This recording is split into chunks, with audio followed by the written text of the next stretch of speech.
At the turn of the 20th century, a neighborhood in Gloucester's working waterfront known as the Fort was home to an enclave of Sicilian immigrants whose lives revolved around three things: God, family, and fishing. Gloucester was becoming America's largest seaport, and work was plentiful. Immigrants arrived for a hard but better life on one of the hundreds of fishing vessels in the local fleet. They were instilled with an unyielding devotion to the patron saint of fishermen, and brought with them an annual religious tradition that blossomed into the most popular attraction in all of Cape Ann. I'm Corey Kukuru for 1623 Studios, and this is the story of St. Peter's Fiesta.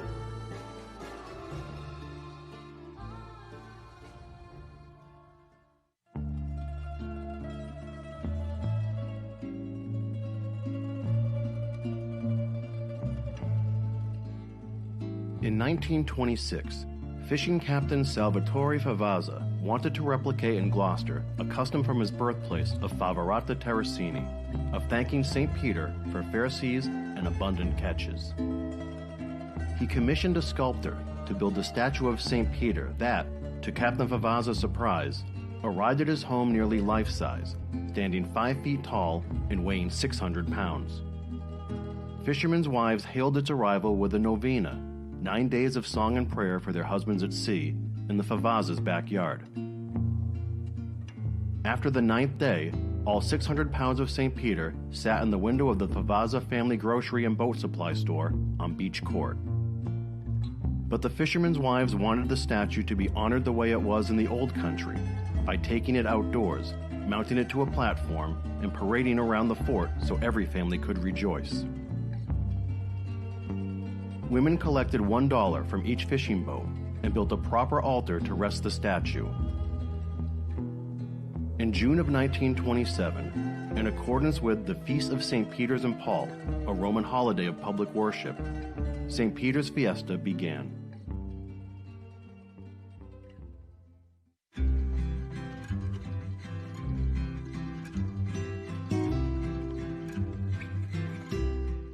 The Fort families opened their homes with endless amounts of food and homemade wine.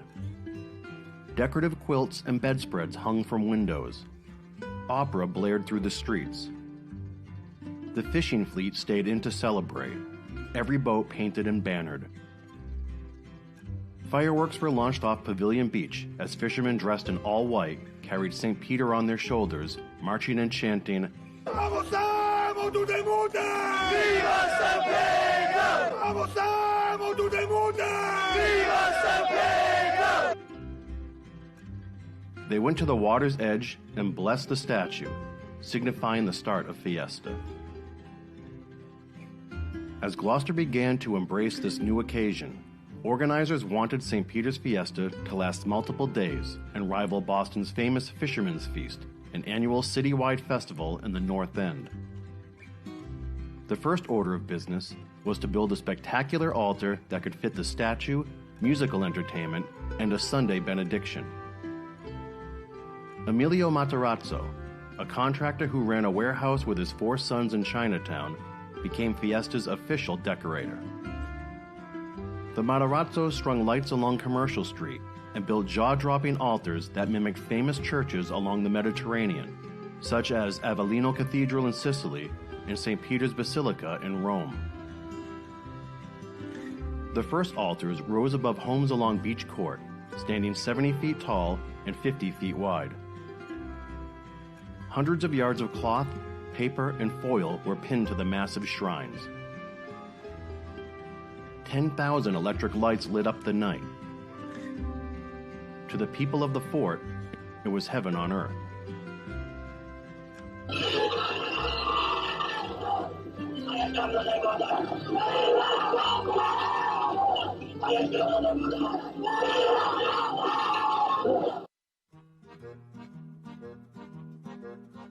Party games for children and competitions for adults began to take prominence.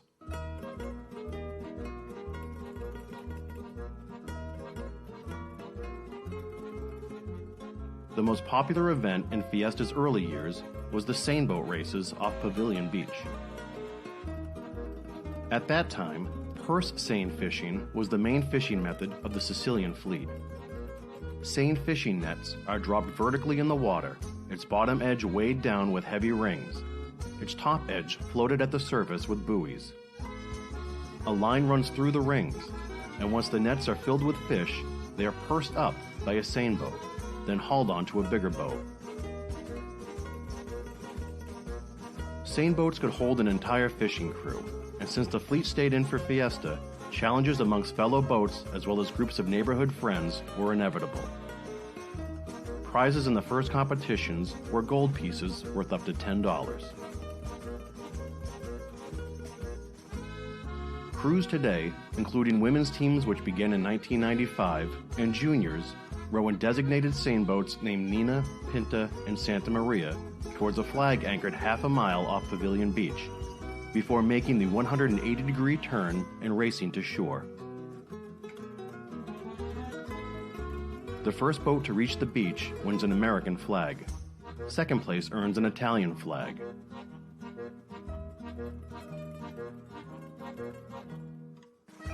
But the real prize is the bond amongst the rowers and bragging rights. Contending crews bust each other's chops decades after the races are run.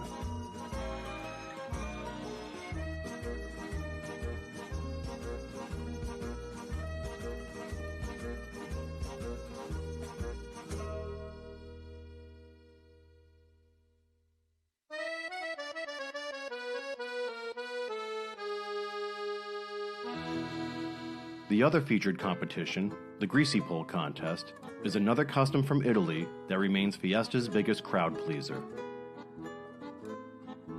Pole walking and climbing, as a measure of manliness, became popular in Europe in the 15th century. Contestants walked or climbed poles slathered in mud, animal fat, and fish oil for a chance to snatch prizes like musical instruments and fresh food. The Greasy Pole of St. Peter's Fiesta is walked. The first contest took place at the playground area of the fort, the pole jutting out dangerously from the rocky shoreline, parallel to the ocean's surface. As Fiesta became a larger spectacle, the pole was moved to a platform 200 feet off Pavilion Beach, with a 40-foot telephone pole covered in grease, which nowadays is biodegradable. Contestants walk in honor of someone in the fishing fleet, usually a relative. They take turns trying to grab a flag nailed to the end of the pole. There are 2 rules. Don't grab the flag during the opening courtesy round, or you'll get a beating, and keep an eye on the person walking before you. For decades now, most contestants dress in elaborate costumes, and when the walkers pile onto a boat that slowly shepherds them to the platform, tens of thousands of onlookers go crazy. The event spans 3 days, with Friday's winner advancing to Saturday and Saturday's winner advancing to Sunday. Sundays are reserved for champions who compete until they retire. When the flag is finally grabbed, the champion is swum back to shore, lifted on the shoulders of the other walkers, and carried to a nearby shrine, then to the altar.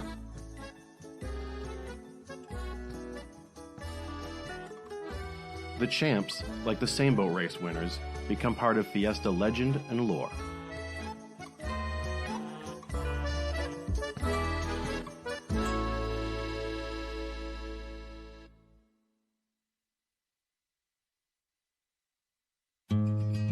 The true spirit of Fiesta, purists will tell you, is rooted in religion. And for as long as anyone can remember, the highlight of the festival has been the Sunday procession of St. Peter's statue through downtown Gloucester, the tradition the fishermen's wives insisted on at the Fiesta's inception. Back then, the wives walked barefoot as a gesture of devotion.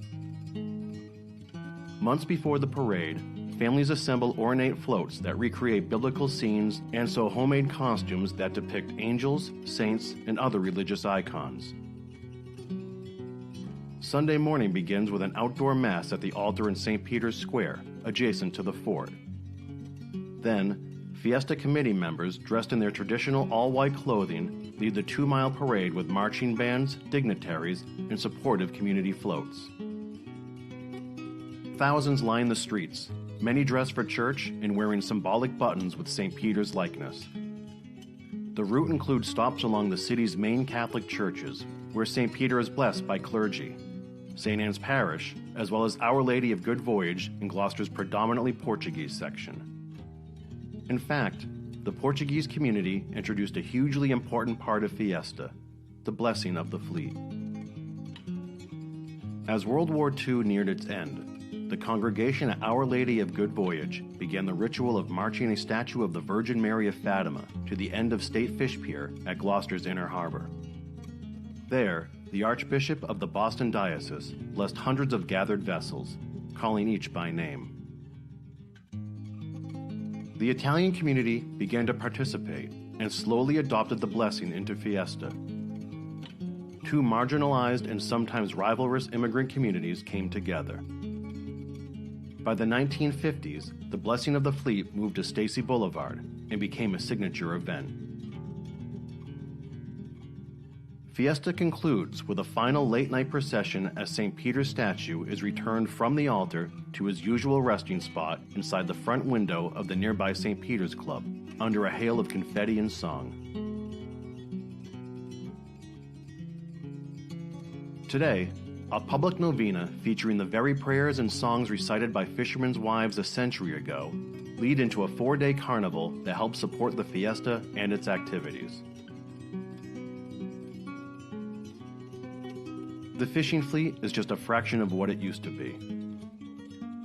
And the fort has evolved from a cozy Sicilian neighborhood that always had a full plate for passerby and never locked its doors. Locals keep that spirit alive through cookouts, reunions, and parties. But the meaning of St. Peter's Fiesta remains steeped in the fort's old country beliefs: God, family, and fishing. So if you find yourself in Gloucester late in June, like tens of thousands of others, look for the altar with the life-size statue.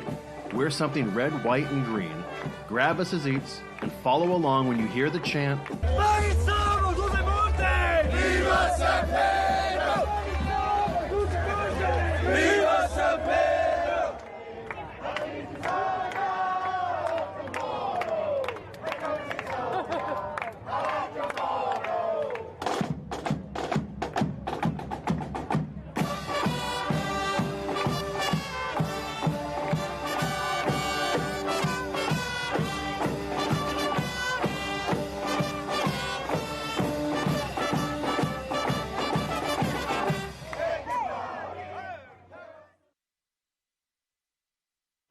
As Gloucester celebrates the 99th St. Peter's Fiesta with all of you, we want to mention that this year's Fiesta comes at a time when our city is still carrying some profound grief. Just after the final events of last summer's Fiesta, the community lost 18-year-old Chris Daly in a tragic car accident. Chris competed in the Greasy Pole contest that Sunday. He had recently graduated from Gloucester High School, where he was an honor student and captain of the hockey team. In the time that followed, classmates, teammates, neighbors, and strangers from near and far came together to care for Chris's family and friends. The outpouring of support for the Dalys continues to this day. Then, this past winter, Gloucester suffered another devastating and all too familiar blow when the fishing vessel Lily Jean sank 25 miles offshore. The body of Captain Gus Sanfilippo was recovered, but 6 others on board were lost at sea. Paul Beal Sr., Paul Beal Jr., John Rusanitis, Freeman Short, Sean Therian, and NOAA Fisheries Observer Jada Samet. Soon, their names will be added to the Gloucester Fishermen's Memorial on Stacy Boulevard, joining thousands of others who have perished at sea over our 400-plus years of maritime history. But in Gloucester, no one carries a loss alone. This is a place where generations are connected through family, faith, and fishing. And that's part of what makes St. Peter's Fiesta so meaningful this year. It's not only a remembrance of where we come from, but a reminder of the strength, resilience, and unity that help us move forward together. This year's coverage of St. Peter's Fiesta is dedicated to their memories.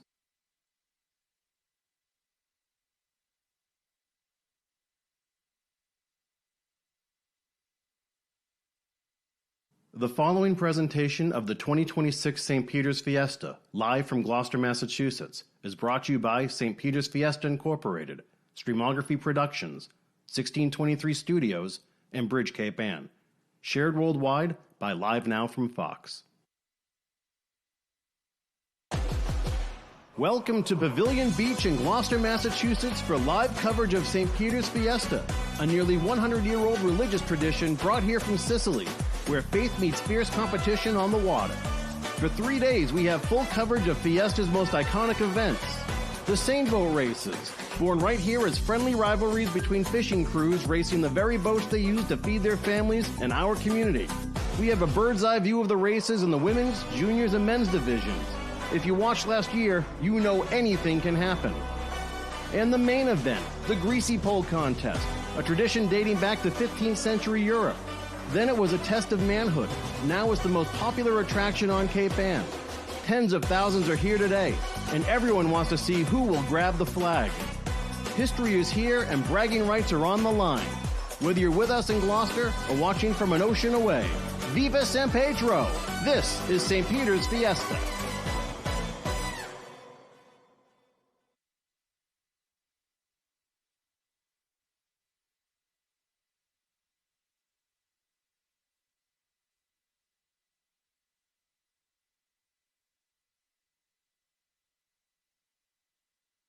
Action today and tomorrow.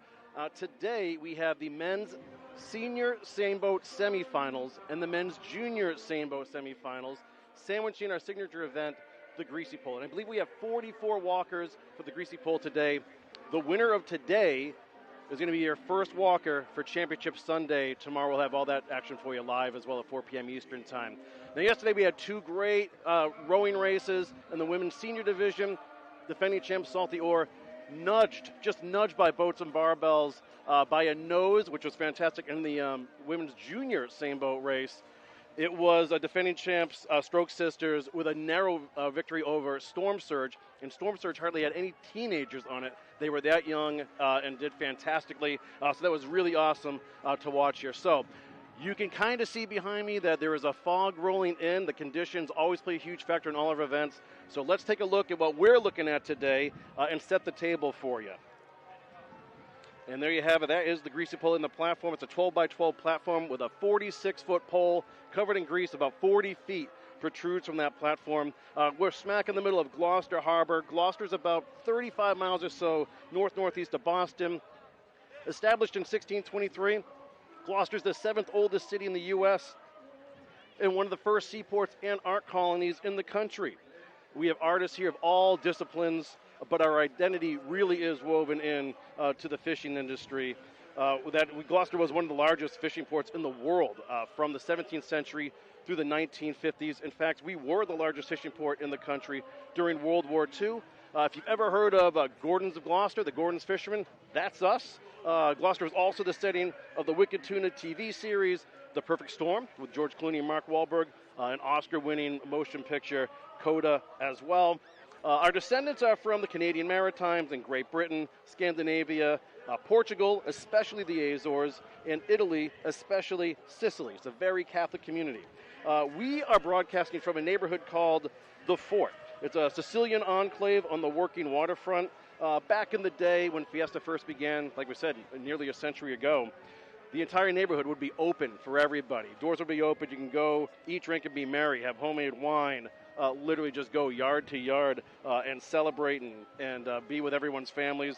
It was a fantastic time. This tradition was brought to Gloucester back in 1927 from a Sicilian immigrant and fishing captain, Sal Favazza. He commissioned a statue of St. Peter, which ended up being nearly life-size. St. Peter is a patron saint of fishermen. And the fishermen's wives here insisted on parading the statue throughout the neighborhood so all families could rejoice. The entire event back then in the early days was funded by the massive fishing fleet here. And Fiesta is all about praying and thanking St. Peter for the safety of the fishermen and abundant catches. So you're going to hear lots of Viva San Pietro chants throughout the weekend.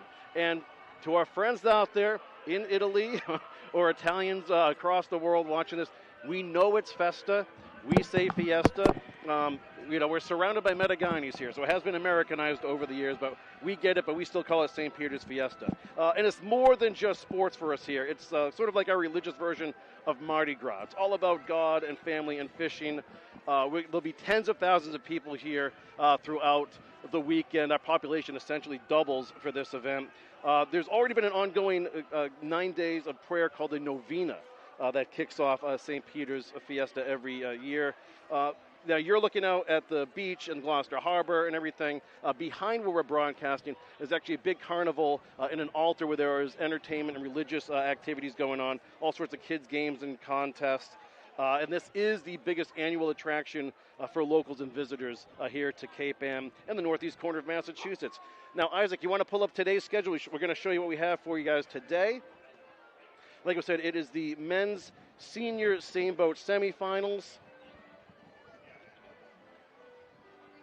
And we want to point out, too, that in the same boat finals, the semifinals, the top two finishers will compete tomorrow for the championship against defending champs ZFG. So there you go. So this event's going to start around 4:45 or so.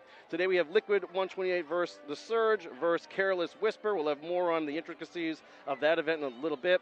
44 greasy pole walkers, and that is going to be followed by the junior same boat semifinals, Peer Pressure, Young Guns, and The Process. And now we might as well take a look at today's conditions because we might be dealing with some fog later. Luckily, we have amazing drone footage for you. But current conditions here in Pavilion Beach, 67 degrees. It feels a little warmer than that. We've got a brisk west wind. It says 8 miles per hour. It's spiking up a little bit now. That's why you see that fog creeping in. That water temp is up to 63. That's actually pretty warm, whereas barely 60 degrees yesterday. It is dead low tide right now. This is the dead low tide moment, so that's the most beach you're going to see us deal with here for Fiesta this weekend. And it also means it's going to be a longer drop for the pole walkers. It's probably in excess of 20 feet, and they're going to hit some shallow water there too. So that's always tricky as well. I'm going to bring in my longtime partner here, John DeCastro. Once again, my sidekick for all the coverage. Hi, John. Good to see you again, buddy. Bona Fiesta, Corey. Bona nice Fiesta to see you. On this beautiful Saturday. Yeah. Now, yesterday was fantastic. We have some killer events today, though. The big stories, I guess, would be that the top two winners today go on to face ZFG, and they've been unstoppable recently. There's also been a lot of turnover amongst crew.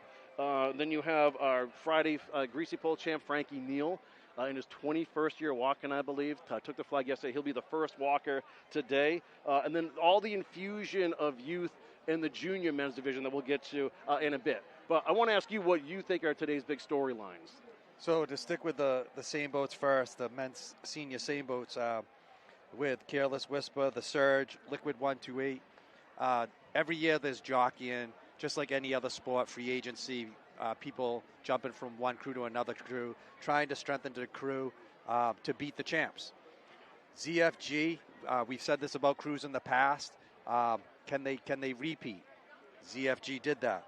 ZFG won it in 24 and 25, but they won it in 22. They've won it 3 out of 4 years. In 23, when they lost, they literally lost by a bench. So ZFG going for the three-peat this year, which hasn't been done since Chaos in 2009. Do any of these crews have enough? We're going to find out today if one of these three crews have enough. 2 out of the 3 will advance.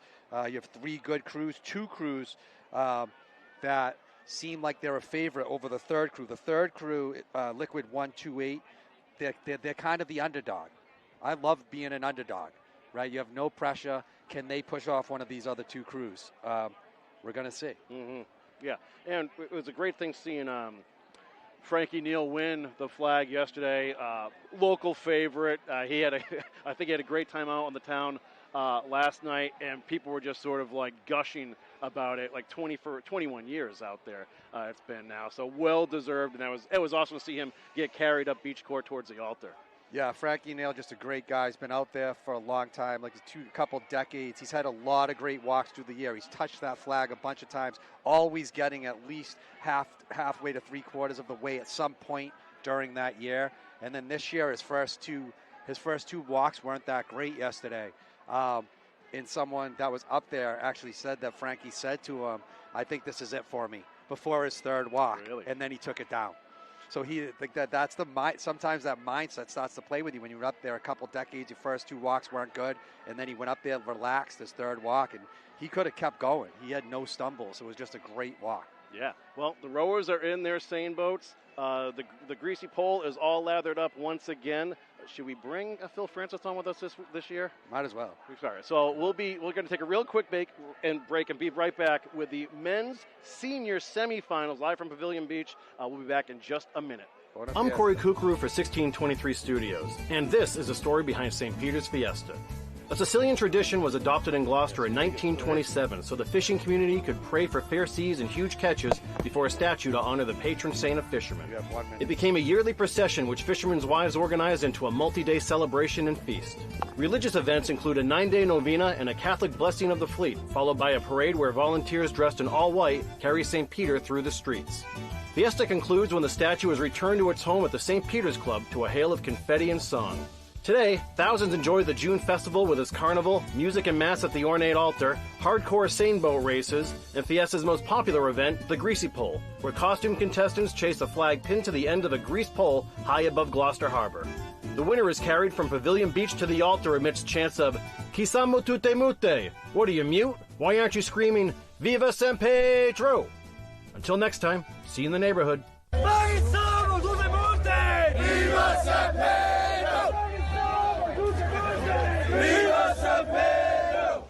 And we are back for the 99th annual St. Peter's Fiesta. I'm Corey Kukuru alongside John Castro. And joining us for the men's senior sailboat semifinals, 4-time sailboat champ, Phil Francis. Phil, welcome back, buddy. Hey, Bona Fiesta? Bona Fiesta, cuz.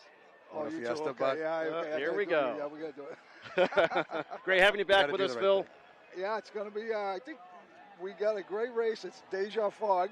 It is, I know, man. I'm a little worried. Hopefully it'll burn off, but if it doesn't, see what happens, and maybe the same as last year. Yeah. Now, before we get into today's competition, I want to bring up a couple other things. Did you have a reaction to yesterday's races in the women's divisions? They were awesome. I thought it was awesome. Yeah. It was, and anybody who's been watching those races all week or competed, which I did, you knew, you had a funny feeling that's what was going to end up, because you had the boats and barbells. Yep, boats and barbells. And then you have the champions, and they have it coming home. That CrossFit stuff works. It absolutely works, and I think you're going to see a lot of boat crews in the future start getting into that CrossFit. Yeah, because it absolutely works. Now, Salty Oil, unbelievable, repeat the title. But boats and barbells, wow. Oh, I'll tell you what, if they had 20 feet of water left, boats and barbells was going to win that race. Wow. You could see them just surging and surging and surging. So all week we've had some really great races, beginning with the girls' race, the women's race last week that had made them have a Wednesday elimination race. Excuse me. This morning, the Coast Guard, the Fire Department, and the Police Department, it was a 3-foot race. I was going to ask about that. So can you set the table? So what exactly is that for folks who may not know? It's the first responders race, and we had a great crowd. Crowds are getting bigger. I happen to I'm the steerer for the cops, and I absolutely have a ball doing it. I have a lot of fun, and it was just one of those, you look up, they hit just ahead of us, but let's hope it continues the rest of the weekend. Let's hope we have races like that every day, and I think today we have a possibility of that. Yeah, awesome stuff there, too. Okay, so, what do we think about today's matchups, right? I think the great thing about today is you have two crews that a mix of the rowers for the last 10 years have all rowed together. And now they're rowing against each other. Yankees, Red Sox, Canadians, Bruins, these two crews, I'm telling you right now, they don't like each other. But after it's over, they're going to shake their hands. But right now, when you're in the boat, they don't like each other. They just want to, one group wants to smash the other group wants to smash that one and say, hey, we were right all along. And then you get Liquid 128. They're an upstart crew. They have a really good coach. Jimmy Tarantino, he knows how to work with rowers. He proved it today. He was with the fire department today. Last year, the fire department lost by 3 or 4 boats. Jimmy has a way. Jimmy was a great rower. Yeah. So Jimmy's a good teacher. He's a really, really and a good former teacher. Survivor contestant. Well, We got to say that too. We got a national audience, Phil. yeah, he was on he Survivor. was on Survivor. His biggest mistake was trying to cross swords with Jimmy Johnson. That cost him. That's good. Awesome. All right, how about I got a bunch of great notes on the junior same boat semifinals that's going to happen afterwards as well. I know one team, the process, they're all 7th graders. Oh yeah, that was. You know something? What's great about that? I watched. I had to go out one night with one of the junior girls crews. They were all 6th and 7th graders. Yeah. They were all like 12 and 13 years old. And there was one young girl that rowed it. Now she has become my favorite rower of all time. She was probably about this tall, weighed about 65 pounds, never missed a stroke. And after I was done, because Timmy Oak stands for them, but he needed somebody to go that night, I told him, I said, she's awesome. And that whole crew, they have a future in the women's race. They're babies. Yeah. But it was great. They never missed a stroke in the whole race. Even though they lost, they never missed a stroke the whole race. Yeah, well, In the juniors division yesterday, the boat that ended up coming in second place was a boat full of 8th and 9th grade girls. Storm Surge. Yeah, Storm Surge. And they went into the turn third, they came out of the turn third, and then they were coming on the champs, which is a boat full of people that graduated last year. So 18 and 19-year-old women. Super impressive. It's so impressive. And they had great numbers this year. They had like 8 crews. I think they had 9 crews. The boys crew, there's only 4. Let's hope that we get the numbers up there, I think. Well, we have graduating 7th graders. I think another boat is graduating 8th graders. So that bodes well for the future. I think the thing, with the junior boys, maybe get out of the cell, get away from the computers and, do something. Phil, I was going to tell you to do the same thing. Right. You got to get off the computer too sometime. Oh, I'm never. My computer's dead anyway. Come on, you love it. So Phil, what do you think today? Who's your prediction to come in first today? Who's advancing? I'm not going to make a prediction. My one prediction is I think it's going to be the Surge and Careless Whisper. I think they're going to be 1-2. I think Liquid 128. I don't think they have enough. No. Isaac. Does any of these crews have enough to beat ZFJ? Absolutely. Yeah. Either one of them. You got a lot of champs in each boat. Absolutely.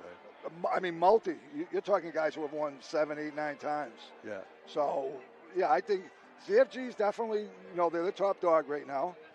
But on any given Sunday, something can happen. So we'll see what happens, see how the weekend works out. Yeah, we have a nice crowd set up here already today. Great flotilla coming in. I thought I saw one of the crews putting around behind the greasy pole. Yeah, they're out there. Yeah. So we're going to wait for the other 2 to come in, and I believe the event's going to start with round 4:45. Phil, I want to ask you one thing. So Careless Whisper, this is to me the scuttler, the person that steers the boat. That was you.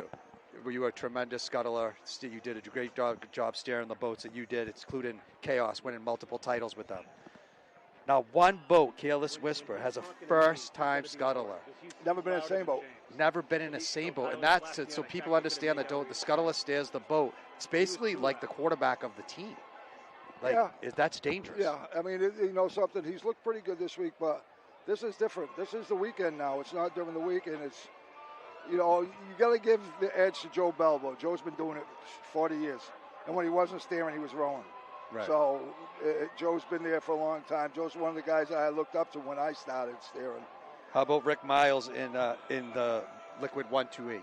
He's the scuttler for them. It's like I said, Joe Belbo's the top dog in this race. So we'll see what happens. So here we are, Saturday of this Fiesta. Because the Fiesta hats are out, John. There we are. Every year they do this. We have our senior same boats. Before we go on, I just want to mention a couple of the greats that we lost. Passed away the last 2 months. Absolutely, Phil. California Joe Verga, my Uncle Joe. He didn't make it here. He didn't make it out to Gloucester much as he would have, but God, I love them. A lot of guys down the corner loved them. And Joe Turk Cooper, who was a legend in the sport. He's one of those guys that we all looked up to. Just happened to be a cousin of mine, too. So I just want to send, my best wishes out to the families, let them know we're thinking about them, and we're going to be missing them, especially this time of year. Yeah, absolutely. Well said. Our prayers go out to the families. So you're going to start seeing emergency boats, Gloucester Police Boat, the Harbor Masters out there, the Coast Guard. They're going to try to clear lanes to the right of the Greasy Pole is where the same boat races occur. We got a lot of boat traffic out there right now, but they're out there trying to open that up for us. Fog's lifting. Yeah. Yep. You can actually see the flag, so let's hope we don't have a repeat of what happened last year. Yeah. Last year the fog came in thick and two boats collided. First time anyone's seen that pretty in much a long ever. time. Speaking of Joe Turk, he was involved in a fog race one year. He turned the flag, but he didn't turn the flag. Famous words, "I got you now." And of course, here comes the first flock of Greasy Pole walkers for today. 44 in total, slowly making their way to the platform. It is dead low tide right now. That's a long climb up that ladder to that 12 by 12 platform. So you're going to hear a little buzz from the crowd now. You can see the boat on screen. That's Greasy Pole walkers for Saturday. They're getting their traditional boat tour right to the Greasy Pole where they'll climb up. They're going to wind up All the crowd. 44 of them. Frankie Neal, your 2026 Friday champion, will be the first walker today. And there they are.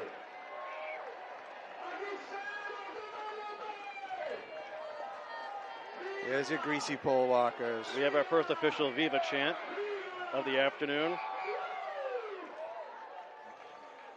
And folks, we're going to have live coverage of Championship Sunday starting at 4 p.m. Eastern Time tomorrow. So if you're watching us on YouTube, kindly subscribe to the channel and hit the notifications bell so you don't miss a minute of the action.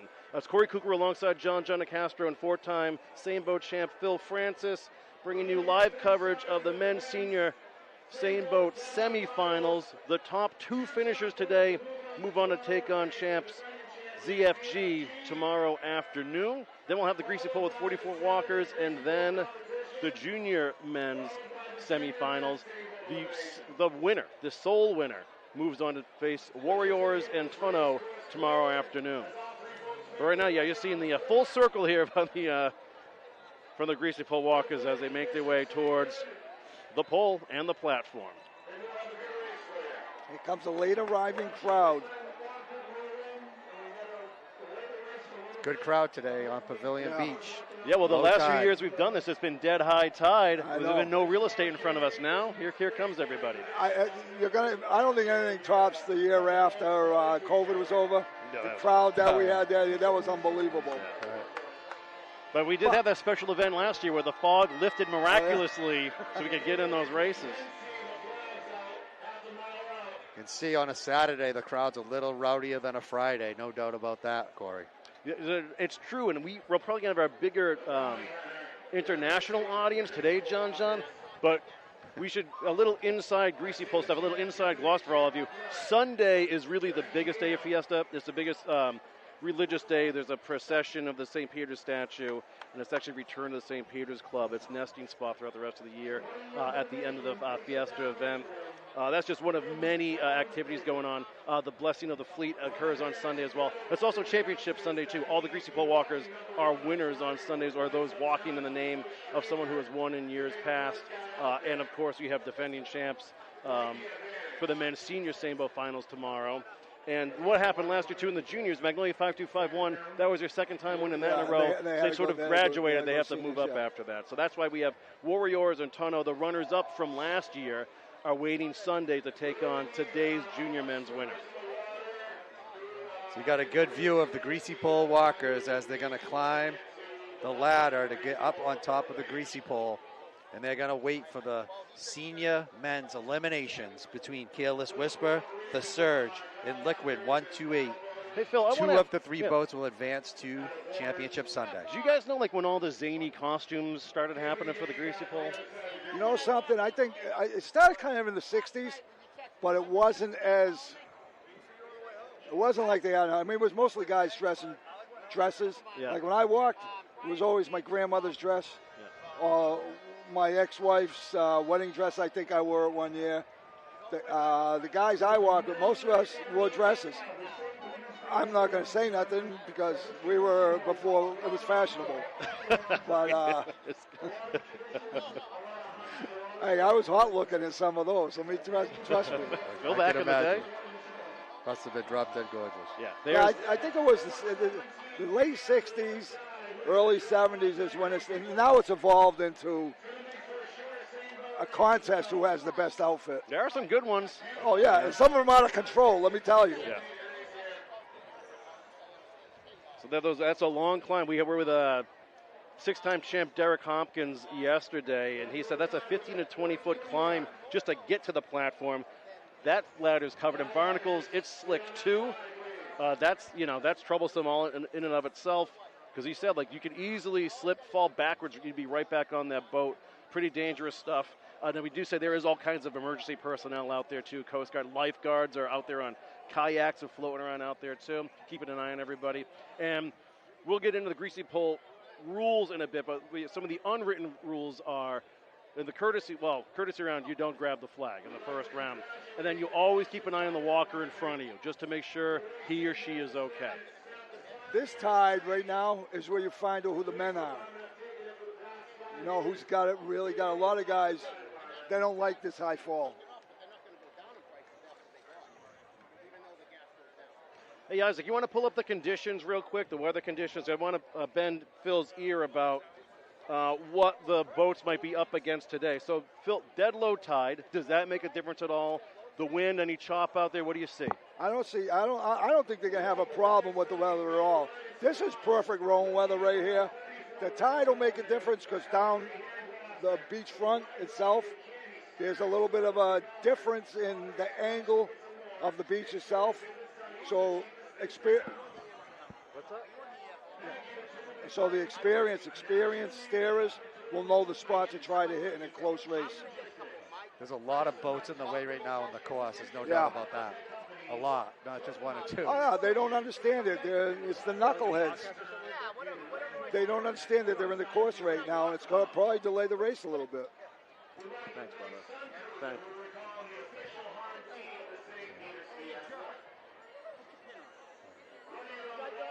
There we go. So coming up is the Saturday 2026 Senior Sailboat semifinals. We're waiting for the boats to line up. We see a couple boats out there. We have all three crews are over here now, so. Just waiting for them to line up, clear the course a little bit more. So, Isaac, now would be a good time. Maybe let's bring up the Sailboat rules. So, Phil, we're going to have these up on the screen and try to explain some of the stuff to the folks out there. So, these are three boats side by side with 12 crew members, including a coxswain. The coxswain keeps the rhythm and the cadence on the boat. We'll talk more about that in a bit.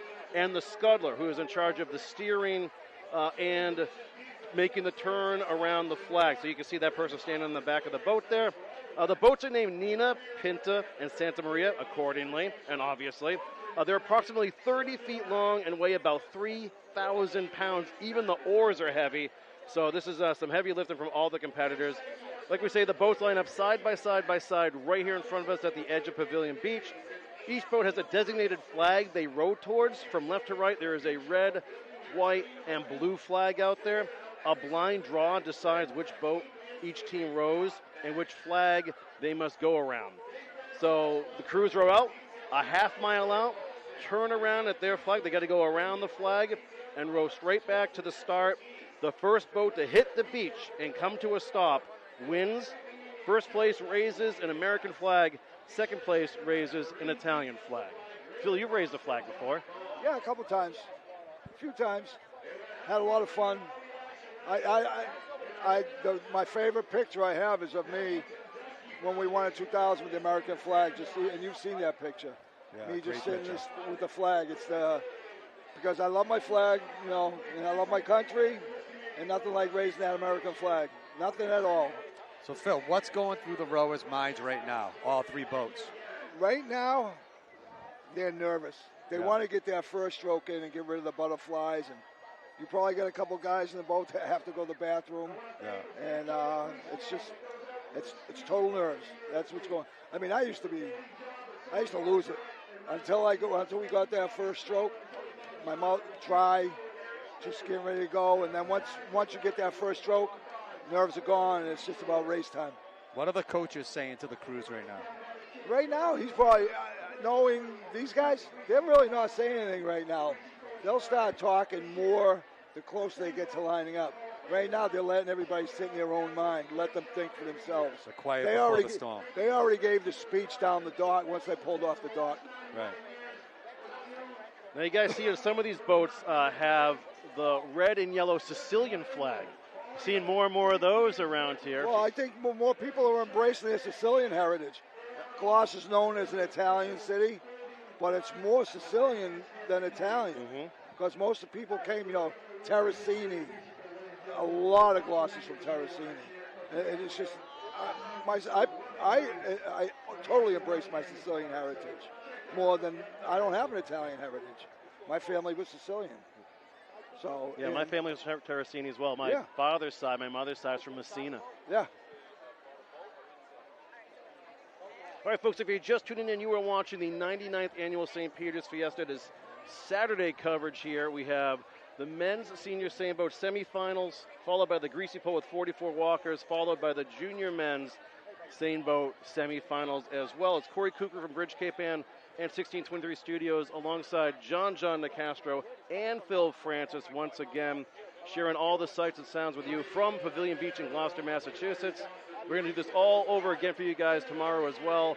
4 p.m. Eastern time is when our coverage begins. And we are here wire to wire with you.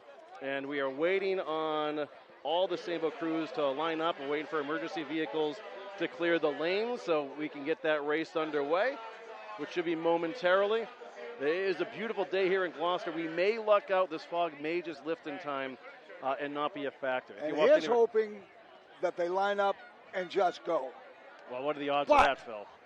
You have two captains out there, I won't name names, that will be a pain. And one captain that just wants to go. Yeah, a lot of posturing, which is understandable. It's all part of the gamesmanship. Yeah, oh yeah, like I said, win if you can, lose if you must, but always. Be nice, Phil. These kids listening. The kids are listening again. Kids are listening. So the boats is coming right into screen now. So you want to bring up the crews and talk about the crews for a bit? Absolutely. Yeah, Isaac, whenever you have a chance, let's bring up the crews. So here's Liquid 128. They're in the red course here on the left today.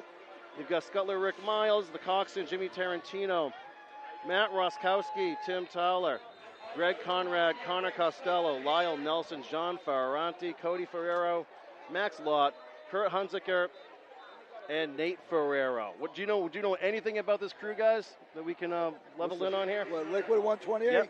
Young. There's good rows good on coach. They got some Tommy Conrad. Conrad said Greg. Yeah. He was with Chaos one year, in fact. Yep. I think he rode with them.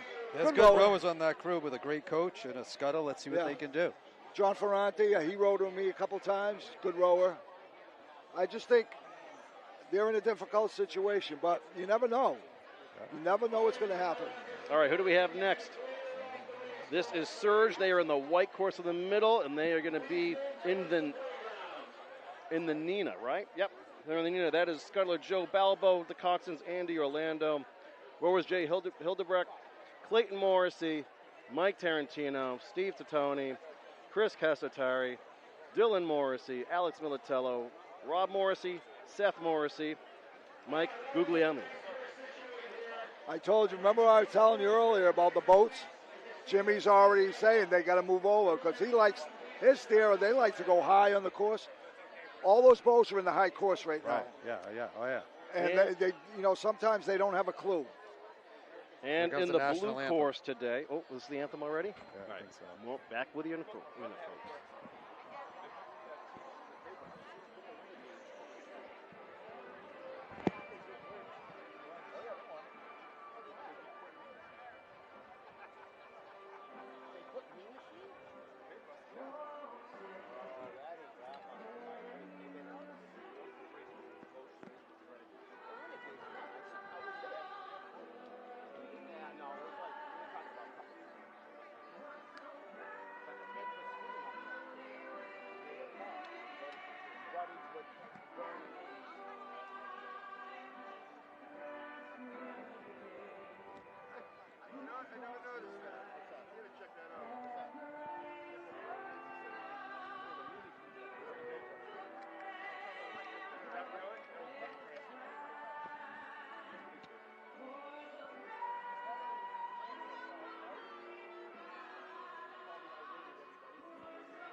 Phil. All right, there is your national anthem. Beautiful rendition. We hope you heard a bit and pieces of that, folks. All right, Isaac, let's bring up the other boat this afternoon, Careless Whisper. They are in the Pinta in the blue course on the right. Scudler, Drew Dominic, the Coxswains, Vito Gigoloni, senior rowers. Ready for this. I hope you like your Gigolonis, folks. Nick Gigoloni, Chris Gigoloni, Mark Gigoloni, Chris Carvelis, Paul Simon, Mike Mitchell, Vito Gigoloni, Mark Haggett, Joe Gigoloni, and Janda Ricky Munn.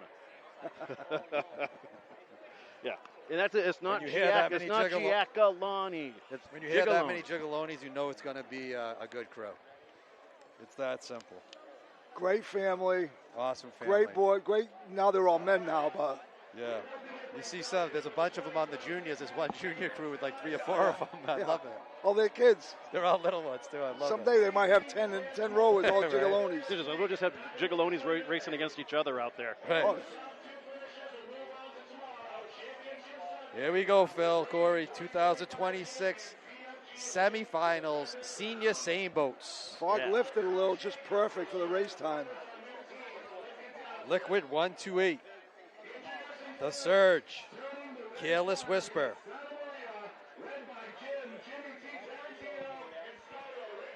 We have 2 of these 3 boats will advance to Sunday to go up against the champs, ZFG, who's back-to-back in 24 and 25 and won 1 in 22, so they've won 3 out of the last 4 years. 2 of these boats will advance. I'm looking forward to this one, guys. Oh, yeah. You know what's great? It's flat ass calm, so there's no excuses. Jimmy Teague to the boat to the left, which is Liquid 128, is telling the committee boat they got to move 8 boats. Every boat that's there, they got to move them. Yeah, so if you guys get a shot of the greasy pole and the whole flotilla there, you're going to see as they sort of creep up beyond the flag, they are actually in the course, in the red course. So they all got to get pushed back out of the way there.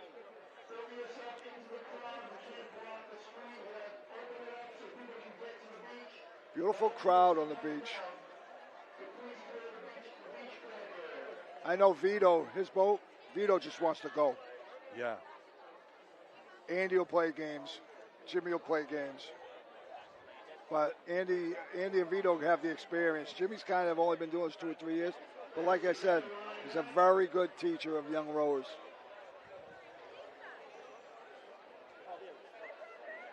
The boats are lining up, getting ready to start our senior sailboat semifinals. Liquid 128, the Surge, and Careless Whisper. Which 2 boats are going to advance to championship Sunday to try to take down ZFG, the champs? Oh, okay. They got it cleared out now, so. Well, Careless Whisper still trying to get in position over here.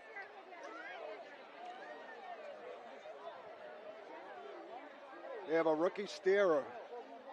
So let's see what happens there. Liquid 1. With the Drew? with the Drew Dominic? Careless Whisper. Careless Whisper. So the steerer will be keeping the boat straight all the way to the flag.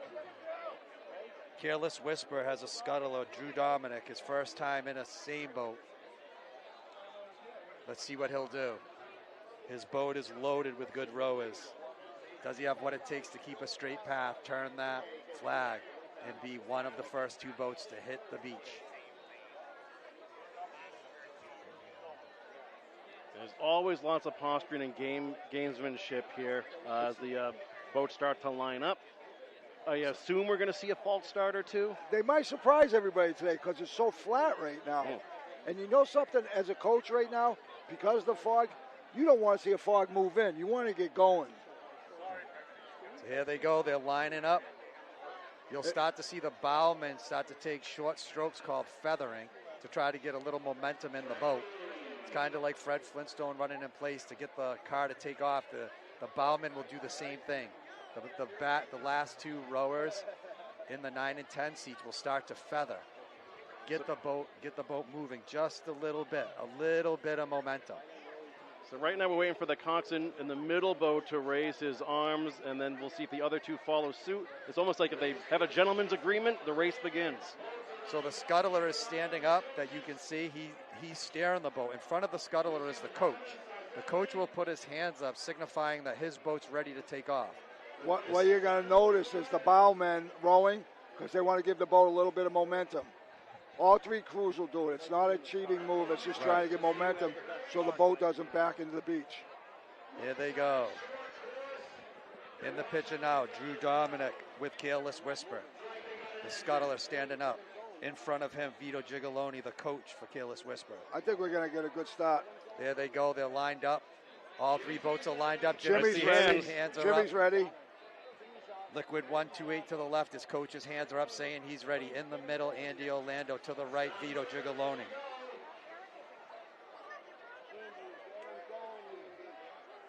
Liquid 128 to the left, hands up. They're halfway there, Phil.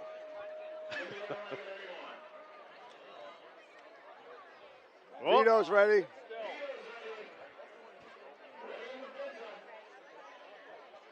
They're going to come back. Yeah, they're going to come back. There we They're go. almost at the flag. Here we go with Andy.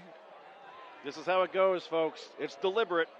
It's all part of the game. Part of it is mind games. Part of it is not letting another team get an edge, which I think any athlete understands that, Phil. Right? They need the fans to start booing heavily. You're an athlete. You can't let anyone have an edge. In basketball, you can't let someone start with a 20-point lead. Unless you're the Knicks. I mean, they came back. I've seen so many times, been in so many races where everybody's dead even. And there's always one captain who just plays games. He knows he could start the race, but he's just going to play games. And if that gets into the other crew's heads, yeah, it works. Yeah, absolutely. It works. And I've seen it happen. Then they get smoked, blown out of the water. It can go either way.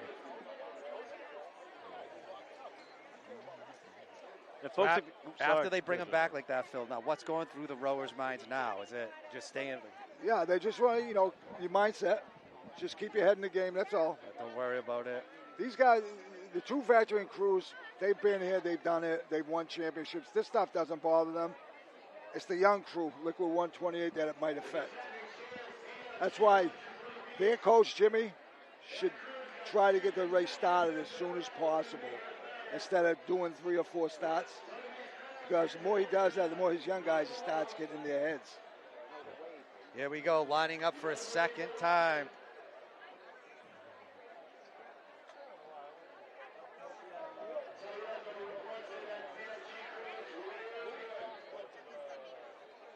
And if you're just tuning in, we are anticipating the beginning of the men's senior same boat semifinals.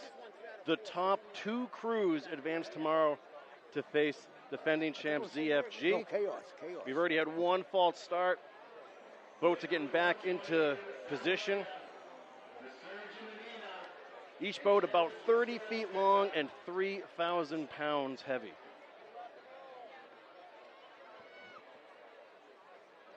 But I think with the strength of these crews, these guys are going to go through this like skating through this today.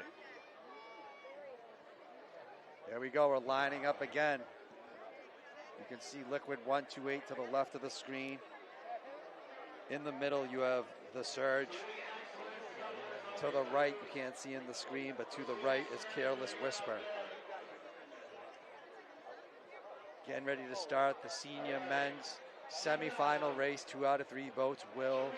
Here's a beautiful view from our drone footage. I think we're going to get a start right here. You can see in that view why certain coaches won't put their hands up, because Liquid 128 has like a boat lead already over. Well, we'll see if Careless Whisper can catch up here now for the start. So now you can see them evening up.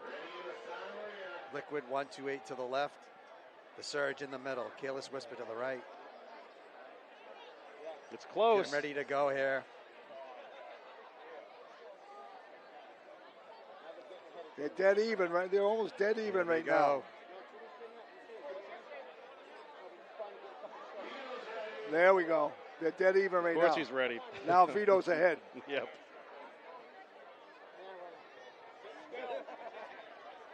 Oh, boy. Vito's got a half a boat. That's a no. Yeah. There they go. Take 3. They're going to bring him back again. Surge says, let's pull that back a little bit. You can see from that great drone footage of how The coaches are trying to get it even. The coach puts his hands up saying he's ready. They're not going to put their hands up if the other boat's leading. So you get that great footage to see exactly what's going on inside the boats. If you I'm notice, the coach, I'm not putting my hands up if the other boat's leading. It's that simple. Notice who's the only coach that hasn't brought his hands up yet. Right.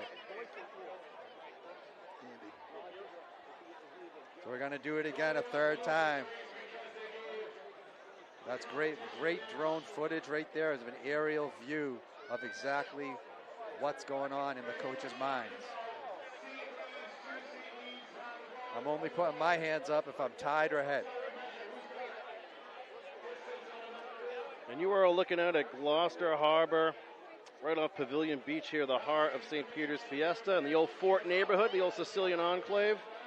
This is the 99th year of St. Peter's Fiesta. We have a big one coming up next year. Can't wait for that, but we have a lot of activities to look forward to for the rest of the weekend here. So these guys are going to try to get lined up again. We've had a couple of false starts, but that's all part of the game. And then we'll see who gets to try this all over again tomorrow.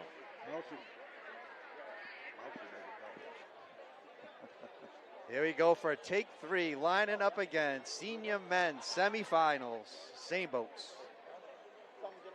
Yeah. And from left to right on your screen, it's going to be Liquid 128 going up towards the red flag in the Santa Maria. Surge is in the Nina. They're in the middle in the white lane, going towards the white flag. And Careless Whisper is in the Pinta on the far right, going towards the blue flag. Flags are 1/2 mile out. They got to make a turn around that, got to clear that flag, make their way straight back. The first to hit the beach and stop will be your winner. But the top 2 spots matter today, so we're expecting a dogfight.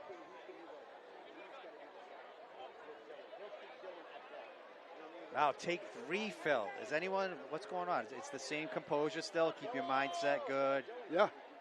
Are they getting a little bit antsy? Those guys are getting antsy, I can tell. Who's those guys? 128? Liquid 128. Because they're inexperienced? Right. I think we're going to start this time. I think Andy's done playing games. Well, look, Phil, all you have to do is psych out one crew. All you have to do is psych out one crew. That's all you got to do. One rower. You jump them, and oars are like all over the place.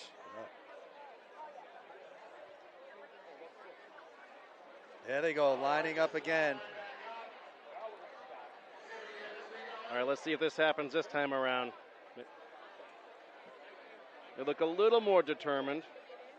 Lining up for a third time to get the senior men's race, semifinal race underway. Which 2 are going to advance to Sunday for Championship Sunday? I think this is going to happen. Give as even as you can get right now. Jimmy T's hands are up. To the left, Liquid 128, the coach's hands are up. Come on, make it happen. Yep. There we go. There they go, they're off. And we're underway. There they go, senior men's semifinal race underway. All 3 boats. And as Careless Whisper. It looks like Gigaloni's to the right. Out. Careless Whisper. With a great start. Looks like on the start, it looked like Liquid 128 missed some strokes. They got caught off guard.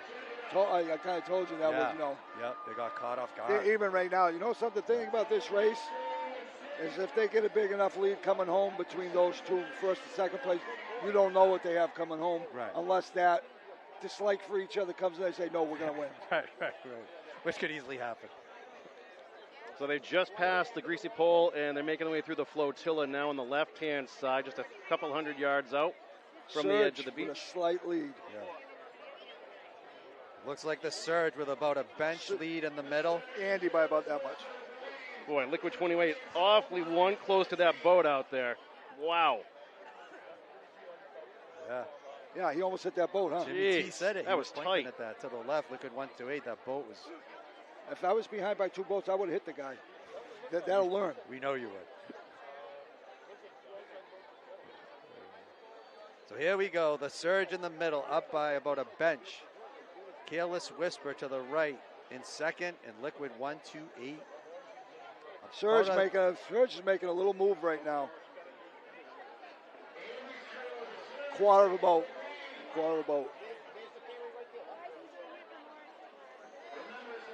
Yeah. And keep in mind, folks, the top 2 finishers advance. So Phil, walk us through what's going on out there right now. Right now, you got your steerers trying to position themselves for the turn. These boats are heavy boats. You want to go a little higher than you did in the old days of the lighter boats. Your turn started before the flag, kind of. With these ones, you want to start your turn when you're maybe like a quarter. You move the boat, everybody's still rowing, and then you're going to call it when you're about 3/4 into that little self-turn. Surge making another move. The surge looks like they're up by about a half a boat, maybe, not even. A little less than a half. Yeah, a little less. Joe Balbo's been doing this in this lane. He's way to the left. Sorry, that's not No, Joe he'll Balbo, be that's all right. Rick Miles. Yeah, Rick Miles. That's Rick Miles, way to the left. Is yeah, Liquid 128s. They're a boat behind right now. Still a close race, though. Yeah. They can't seem to pull away from him right now. The turn's going to be huge. Oh, the turn is going to be huge. 2 out of 3 boats advance to Sunday to go up against ZFG, the defending champs, back-to-back, and won 3 out of 4 years. The surge in the middle, Careless Whisper to the right, as you can see, neck and neck pretty much, about a 2-bench lead for the surge. Liquid 128's falling behind by at least a boat. When they get about 100 yards from the flag, the captains and the steerer are going to ask for some boat speed. You want that boat speed going into the flag. Half a boat. Yep, the surge in the middle looks like about a half a boat. Yeah, surge about a half a boat. Liquid 128's kind of hanging around. Yeah, they're making up a little ground. Yeah, they are. Tell us now, Phil, 100 yards from the flag. 100 yards from the flag. Now you're talking more to the crew than you have been. You're preparing them for the turn. You have to get them ready. Walk us through the turn, how 5 oars come out. What happens? Tell us. When you start your turn, once you call your turn, your non-turner side is going to stop. A lot of guys like to have one guy dig in. Your bowman, his biggest thing is he wants to make sure the flag ends up on the right side. Usually takes about 7 or 8 strokes to get out of the turn. Then your coach is going to have them fall in. So we have 10 rowers. 5 of the rowers on the non-turning side will stop rowing. They'll stop. They'll clock back, and then what you do is you do your restart, just like you start at the beach. You go like 3 or 4 strokes, a 3/4, and then you fall in. Here's our turn, there boys. They go. There goes the surge. There goes Careless Whisper. There goes Liquid 128. Look good from here. All 3. Wow. He went way past it. Yeah, he did. Here they come. The and they surge in the middle. he hit the flag. Joe Balbo. We'll see him straighten out for the half-mile stretch home. That helped Careless Whisper and Liquid 128. All right, we got a dogfight. Wow, look, all 3 boats, and it looks it looks like Careless Whisper and the surge about dead even. Liquid 128 is about 3/4 of the way behind, 3/4 back, 3/4 of a boat, maybe a boat. Oh boy, guys! I'm putting my glasses on now, just in case. Here we go. Just in case I see it happen on the beach. Careless Whisper making a little bit of a move, Phil. Who? Careless Whisper. Yeah. Little bit of a move. But it's dead even right now. Liquid 128's not calling it. It's Liquid 128's right there. And Careless Whisper, Liquid 128 just nudged into the lead. Liquid 128 right there to the left. 2 out of the 3 will advance. Vito's got the lead right now. Those boats are getting a little tight. A little tight, guys. 2 out of the 3 will advance in the semifinals to get to Championship Sunday.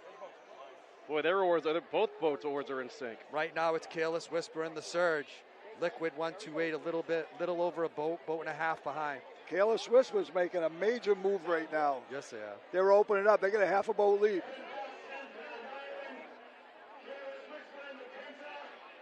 You know what? They're getting real close to each other, too. They are. Yes, they are. If I was Drew Dominic, I would move over before something happens. One of these boats better move. Because Careless Whisper's going this way. Right. He should be going that way. Right. Oh boy, they're getting real real tight close to each other right now. Liquid 128's falling behind. He's out of his lane. The Surge in the middle, Careless Whisper to the right. Right now, 2 out of the 3 advance to Sunday.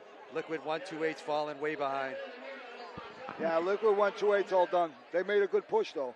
Yeah, they had a good race. They're running out a little out of They had gas. 3 quarters. We'll do that. But a great race of Liquid 128. They're But this is opening coming up. They're down to almost the a Surge boat. and Careless Whisper. Careless Whisper is opening it up about a boat lead at this point. They are turning it on. Phil, Careless Whisper is turning it on. Now, you don't know what's going on right now, really. You don't know who's rowing hard, who's not, who's just saying, let's go to Sunday. But they turned it on coming home. So Phil, this is the point where the coxswains, they're also cognizant of what Liquid 128's doing. Like, right. Okay, I got you. So here they come, Surge and Careless Whisper. It looks like these 2 boats will be advancing to Championship Sunday to try to take down ZFG, the defending back-to-back something? champs. Making their way to the flotilla momentarily. Careless Whisper right now is in like the white flag lane. Should be over more. That's why the oars look like they were going to hit. Drew Dominic had a good turn, Phil. Race is He over. did. Yeah, it's over. Careless Whisper and Surge look like they're going to advance. Liquid 128 is pushing a little bit. I like it. They're going to run out of water. Yeah, yep. Hey, they rode a good race. They rode a really good race. I mean, Liquid 128 can literally grab jello shots from that boat they're just missing there by the flotilla. Yeah, they're opening it up, too. They got open water. And there you go, folks, Here we at go. the flotilla They're now. approaching the Greasy Pole Shuffle. It is Careless They Whisper ain't going to and do a Surge. shuffle. They don't need it. Careless Whisper and the Surge going to everybody talks about advance the Greasy Pole to Shuffle. Sunday to take on ZFG, the champs. Liquid 128 with a good race, just not enough. The Surge went into the turn first. Careless Whisper and the Surge pretty much came out about the same time. And Careless Whisper turned it on the half a mile back home. All right, you're going to see them hit that beautiful sea green water right now as Yeah, they they near are. the beach. Watch the smile on Vito's face. And the first Careless is Whisper.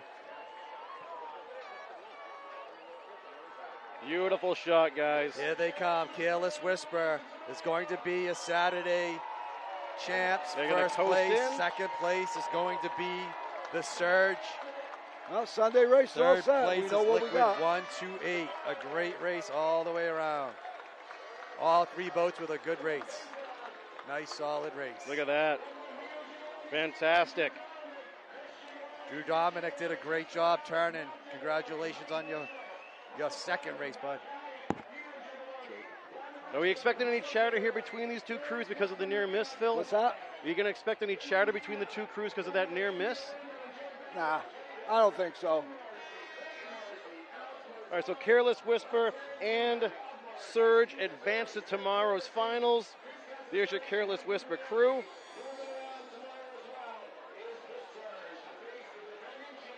Cheers all around, guys. You see the American flag there as well. Great job to all 3 crews. Yeah, Yeah. Congratulations. great showing by Liquid 128. Yeah, good point, Phil. Careless Whisper and the Surge. Congratulations and good luck tomorrow trying to take down ZFG, the defending champs.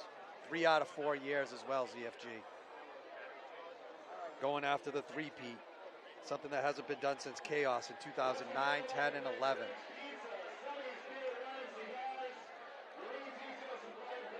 So that puts a bow on it, folks.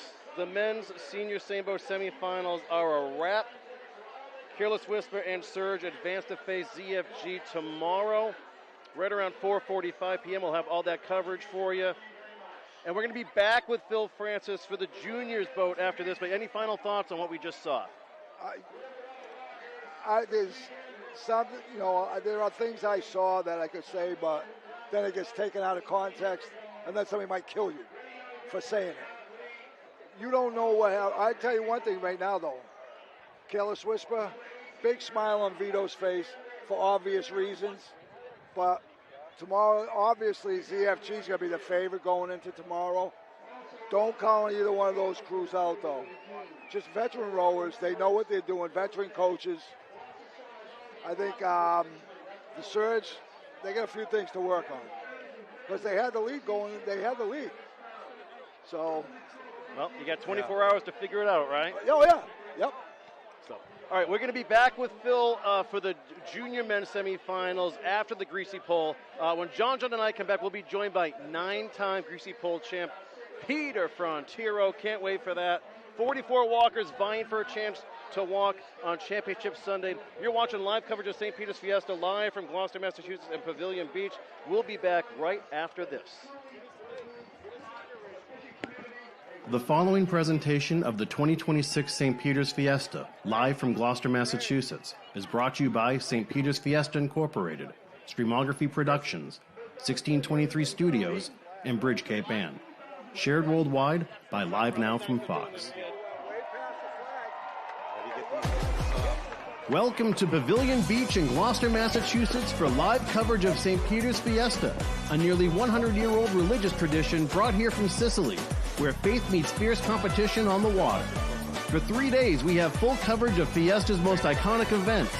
The sailboat races, born right here as friendly rivalries between fishing crews racing the very boats they use to feed their families and our community. We have a bird's eye view of the races in the women's, juniors, and men's divisions. If you watched last year, you know anything can happen. And the main event, the Greasy Pole Contest, a tradition dating back to 15th century Europe. Then it was a test of manhood. Now it's the most popular attraction on Cape Ann. Tens of thousands are here today, and everyone wants to see who will grab the flag. History is here, and bragging rights are on the line. Whether you're with us in Gloucester or watching from an ocean away, Viva San Pedro! This is St. Peter's Fiesta.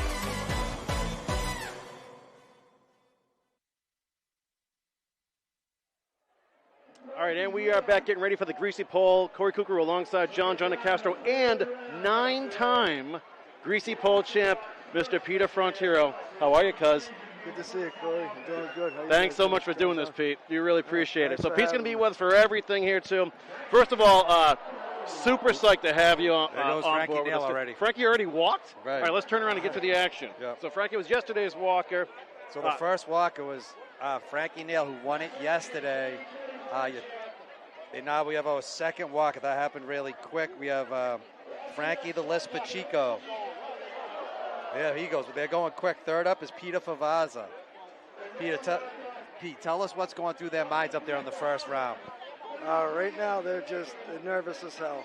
The butterflies are deep in their stomachs, and they're just really nervous. They just get their feet wet after that first walk, and they'll settle in. It always takes that first walk to settle in. Yeah. What did you think of Frankie Neal winning it? You know, it was just such a special moment. I loved seeing Frankie win it. I've been rooting for him for the last 20 years. I knew he had it in him. I knew he had it in him, but it was just not getting to the flag. It was taking it down what he had a problem with. And I told him yesterday, go through it. Bobby Montanero up next, number 4. There he goes. Ooh. Next up, number 5, Dominic Novello. The courtesy round. Pete, tell us about the courtesy round. Courtesy round is everybody gets one walk to put on a show for themselves. Some will try to get as far as they can. Some guys like me, I didn't like to go too far in the first round because I didn't like to take the grease off. I wanted the grease to stay. Oh, no kidding. I frowned on guys that tried to walk out and they dive forward and swipe at it. Yeah, I didn't like any of that. You know, I wanted the grease up there. Make it tougher for us walkers. There goes Dominic Novello. Next up is Brian Barrett. With us is the GOAT of the greasy pole, Peter Black Frontiero, 9-time champion, won 7 in a row, all on Sunday. What a guest that we have with us, having the GOAT with us. And Samantha Barrett is with us tomorrow to call the Sunday contest.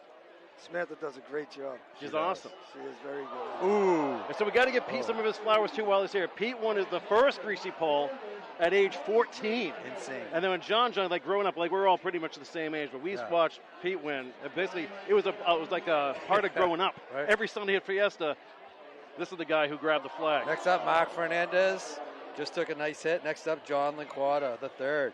Yeah, I remember we used to get grease at tallies, and like when some of the kids do what they do today in the yard, go Tom Brady throwing the pass, or Gronk catching it, or whoever it might be. We used to grease up the pole and say Peter Black Frontiero, and he was one of our good bodies. That's how much we looked up to him.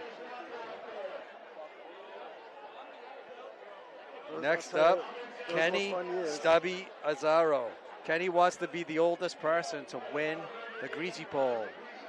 Steve Melitello did it a couple years ago.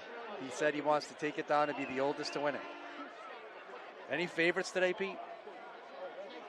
I like Frankie Neal to take it down in the third round. Wow, all right. I like Frankie Neal. Just what he did yesterday. We'll see. I'd love to see Frank Pacheco today. He's dying to be the oldest man to win the greasy pole. That looked fantastic. He always takes hard hits. Sean Doan. I coached him on the Vikings. We took a couple titles down. Good luck, Sean. Frankie's sister passed away a year ago today, so that would be Yeah. something special to see Frankie Pacheco take Absolutely. it down. Really Thank you for mentioning that. Prayers to the family. Mark Smith. Great This athlete. kid's a great athlete. Great athlete right here. He's had a good walk or two before. Pete, tell us a little. Up there goes Mark Smith. Next up is Brandon Malloy. Pete, Derek Hopkins, he has 6 titles. Last year he was going for 7 in a row. Right? Obviously you did that. Didn't happen for him. Tell us your thoughts of Derek Hopkins. Derek Hopkins is an unbelievable walker. He's one of a kind. We're all different in our own way. But watching Derek is something special. Mike Whitney. Up next, Marcus Catone. Well, Pete, it must have been cool because you walked with his father for all those Absolutely. years. You know something? I always told his dad that if it wasn't for me, you probably would have been someone like me. You know, as many wins as I had, no or kidding. close to it. Right. He was that good. His father was good. That's like Peyton Manning and all the quarterbacks. They couldn't get the titles because of Brady. Right. That's what you were to a lot of these guys. It's like Frankie. I didn't want him to be Dan Marino or Jim Kelly or the greasy pole, you know? Mike Oliver walking for my dad, Mike Oliver, for his birthday. And John, if we want to wind Peter up today, we'll bring up some Buffalo Bills news. Yeah. Oh. He's a diehard Bills fan. Right. We still don't understand it, but.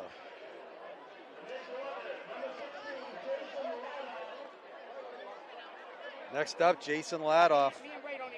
16th walker. 44 walkers in the first round. This is the courtesy round.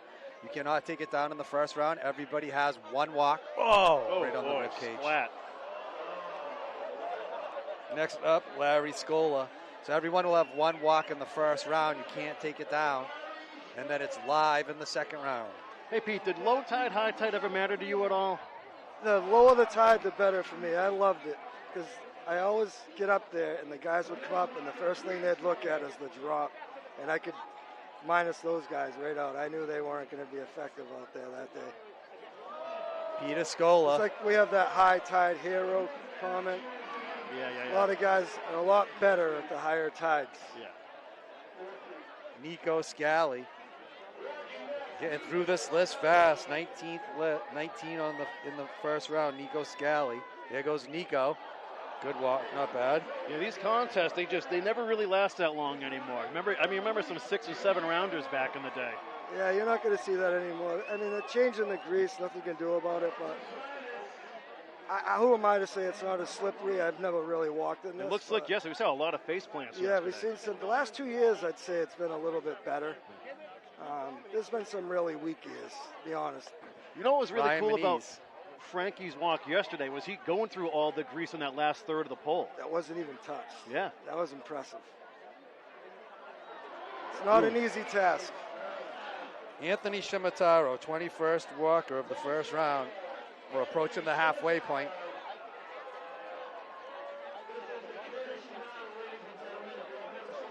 Who's up. Anthony Shimataro's up.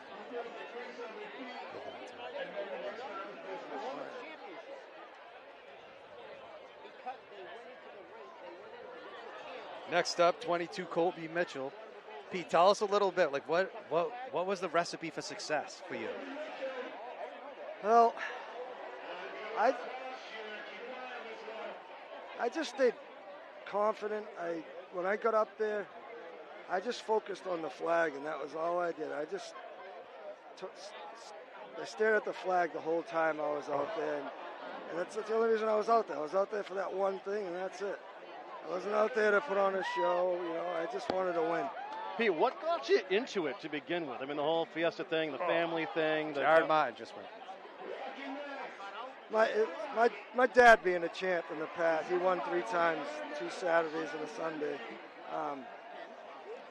And, being at the dinner table on Sunday morning, Fiesta, being at the dinner table, and, your uncles, your aunts, everybody talking about how awesome, the greasy pole champ, being a champ, and what it meant to them, Yeah. Timmy White, good walk. Next up, Killen Morrissey.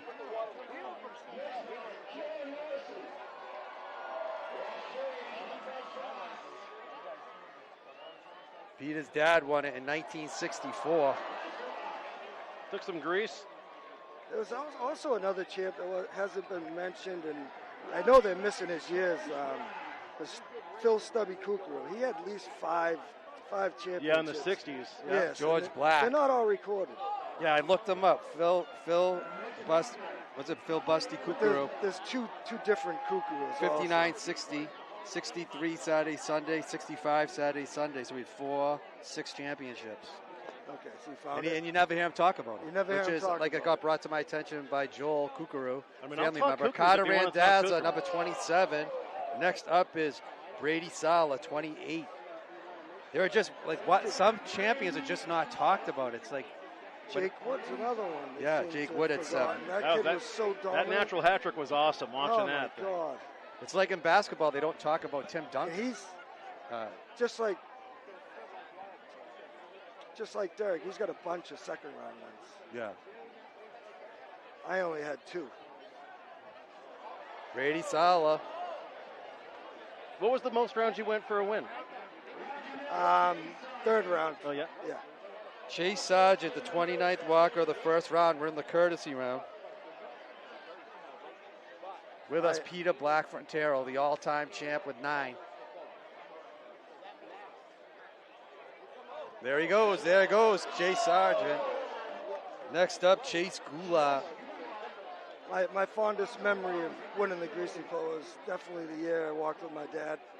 And it was great to see, Derek Hopkins got to do that, win with his dad up there. So it's 2 special, moments in our heart we'll always hold on to. Yeah, that's really cool. Next up, Noah Smith, 31st walker of the first round. Courtesy round, you cannot take it down.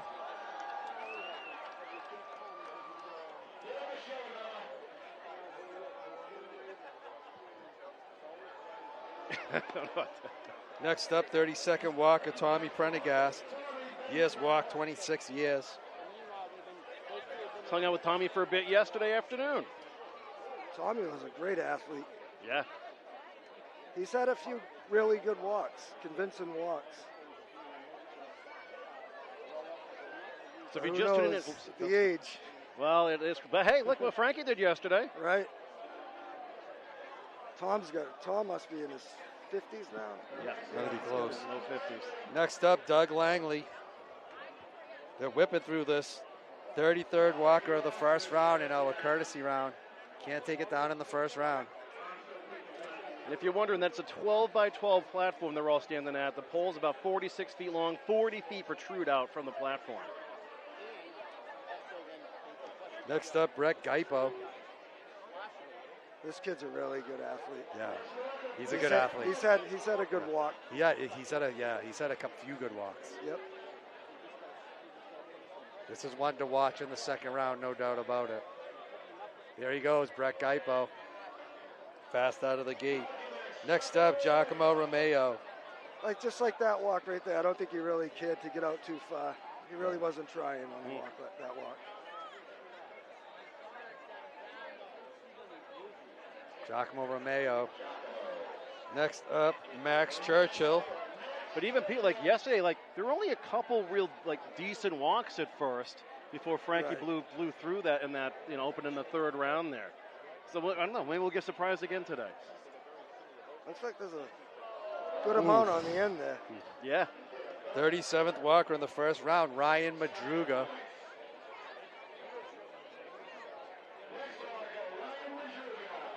Great crowd on the beach today here, gathered thousands and thousands. The flotilla behind that pole, everyone out there on their boats partying, having a great time. And plenty of emergency personnel around there too to help out, lifeguards, Coast Guard, police boat. Ooh. It can get dangerous, folks. We do get real injuries out there. Next up, Colby Warren. Slapping the water like that doesn't feel too good.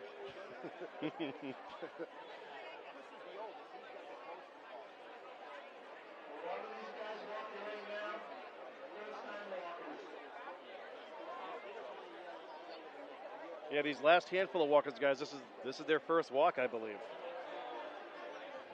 So that's cool to see. Jalen Severino up, 39th walker. There he goes. We have 5 more walkers in the first round. Next up, Harrison Favaza. We're still in the first round, which is the courtesy round. 5 walkers away from going live with Frankie Nail. Ooh, jeez. He almost hit the platform. That was like Brian Parisi, 2 steps. Ian Kennedy, 41st walker. 4 walkers away from the second round. Frankie Nail waiting for his chance to take it down. Yesterday's champ.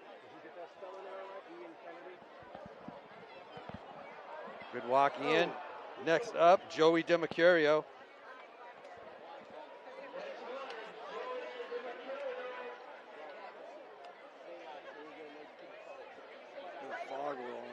Who's going to get to Championship Sunday, Pete?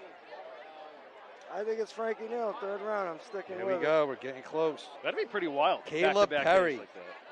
second to last walker in the first round. Well, he's got fans. Caleb Perry.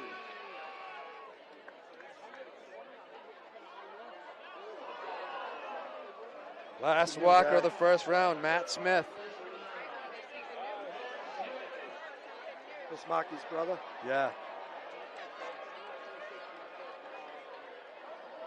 Good walk. Matt Smith, good walk. Here we go. We're going to the second round. It's up for grabs now. All right, now we play for keeps, guys. This is the start of round 2, just to set the table for you. You're watching the 99th St. Peter's Fiesta, Saturday's Greasy Pole Contest, live from Pavilion Beach in Gloucester, Massachusetts.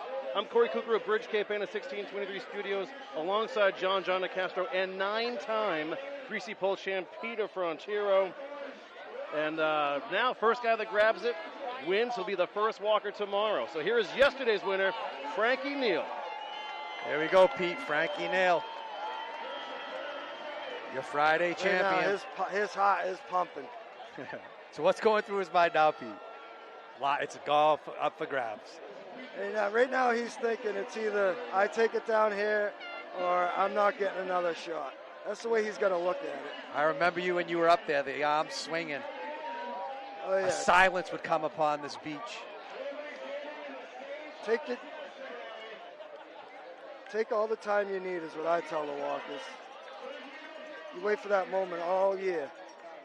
There he goes, Frankie Nail. Oh! Well, that's all right. Yesterday's second walk wasn't good either, but his third walk was beautiful. Good point. Well, that's what there the he beer is. I always tell him, don't. Frankie the List Pacheco, walking in memory of his sister. His 20th year walking. I always tell him, don't worry about your last walk. There he goes, Frankie Pacheco with a great walk. Frank. Furthest so far. Great walk, 3/4 of the way. What a great walk by Frankie. All right, you want to hear about tenure, guys? How about Peter Favaza's 33rd year walking the pole? Peter Favaza. He's getting sick of being accused of being a champ A lot of times, are you Pete Favazza that wins the greasy pole? He's like, no, that's Pete Frontero.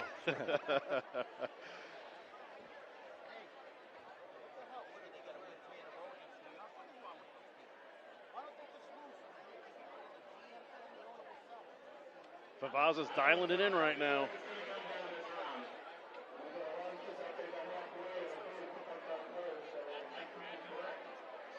We don't mind if these guys take their time. I mean, they might have already had their last walk of the day, many of them. Third walk, a second round for keeps at this point. There goes Peter Favazza. Next up, Bobby Montanaro. Anyone else stand out, Pete, coming up? Not really. You think it's going to get back to Frankie I Nail? think it's going to get back to him. Whoa, all right.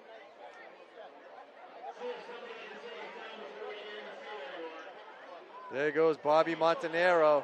I like to see Dom Novello. He's had a few walks over the years. Here we go with brother's Dominic a champ, Novello. Anthony. So this will be nice to see. From the Fort Square.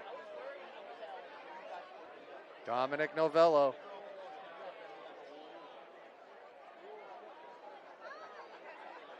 Come on, Dom, you can do it. Taking his time, knowing that he might not get another shot. Dominic Novello, fifth walker of the second round, trying to get to Championship Sunday. Gonna be the first walker. There he goes, Dominic Novello. Dominic Novello halfway.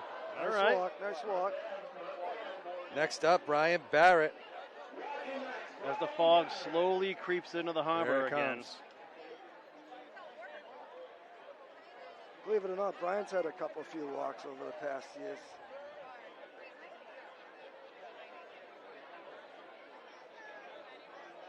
Brian Barrett, good, not a bad walk. Next up, Mark Fernandez.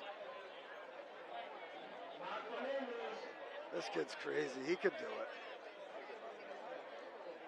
it. He's an animal. So Brian was the 50th walker of the day. There goes Mark Fernandez. Mark Fernandez. Oh.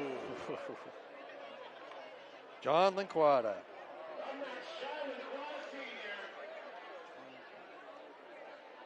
Here we go, John Linquada.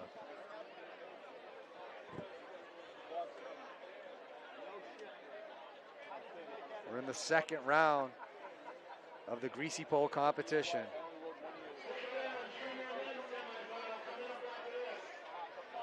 Junior same boats coming up next with the two out of the three boats will advance.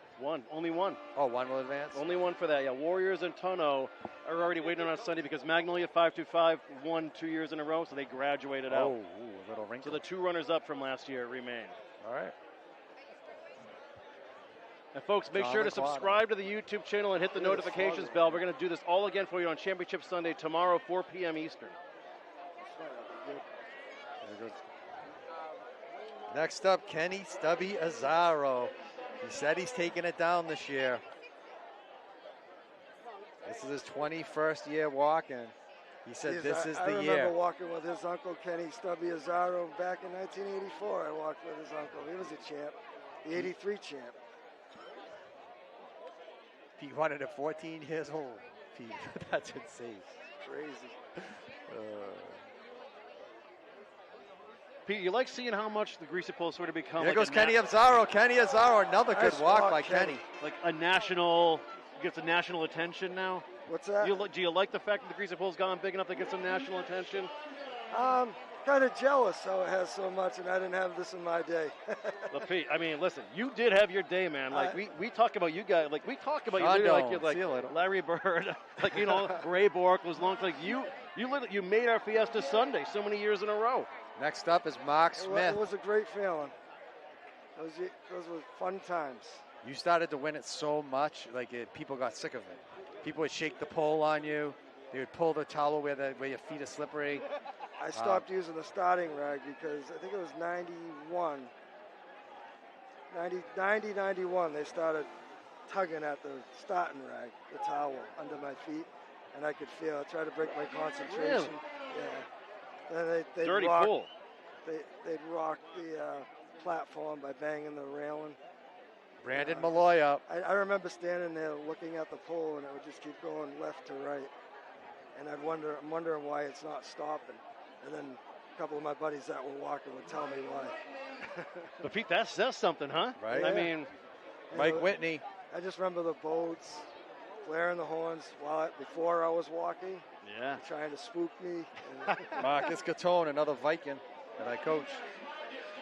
I remember the cookouts more than enough. Oh, yeah, you saw it. Those were legendary. Yes, they were. Yeah, Pete used to host those, and that is the stuff of legend here in the city. Marcus Catone. Good walk, Marcus. Because all the walkers, so they parade around the city. They visit a bunch of places. They go to the Fisherman's Statue. Lots of Viva San Pedro chants. I mean, that's a special part of the event, too. That's the stuff you guys don't see back home. Next up, Mike Oliver. Walking for his dad, Mike Oliver, and his birthday. There goes Mike Oliver. Right about halfway. A lot of walkers getting about halfway. Next up, Jason Ladoff took a hot hit in the first round. And the fog is getting thicker and coming in. We're going to keep our eye on that. We're not going to have a choice. We can barely see beyond the flotilla from the beach. If you remember last year, we couldn't even see the greasy pole.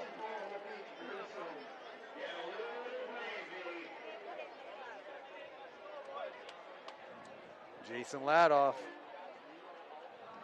Next up is Larry Scola. We're approaching the halfway point of the second round.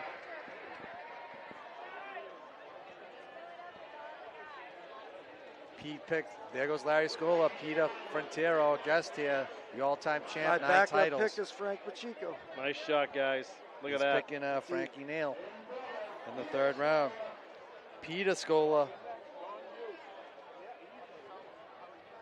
The fog's coming in.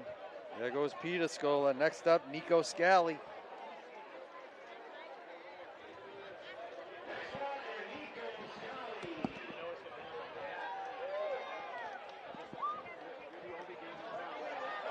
Nico Scali, the best walk of the day so far. Like that Little over 3/4 of the way. Nico Scali. Next up, Ryan Muniz.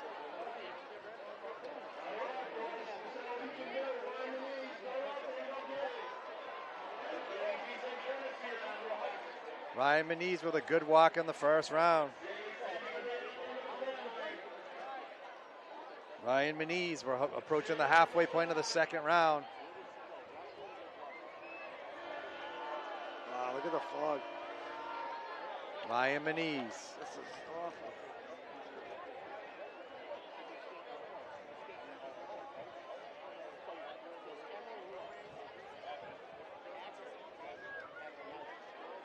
Ryan Muniz, 20th walker of the second round. Oh, boy. Guys. Had a good walk in the first round. And this fog is moving. There goes Ryan fast. Muniz. He came out of the gates a little wobbly. Yeah, things Next happen up, quick Anthony around here. Shimataro. The fog's coming in quick. Oh, man. This is the Gloucester This kid had a shoreline decent for you. walk his first walk, didn't he? There they go. I still can't get over that fog from last year, how quick it came in, how fast it lifted. But this is life on the New England coast, folks.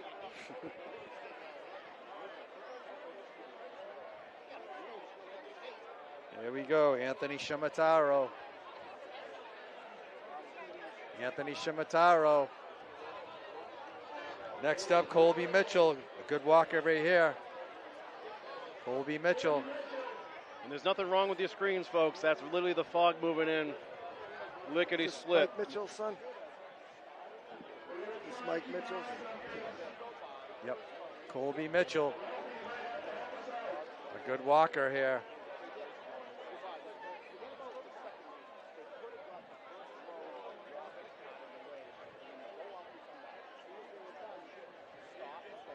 Second round, Colby Mitchell.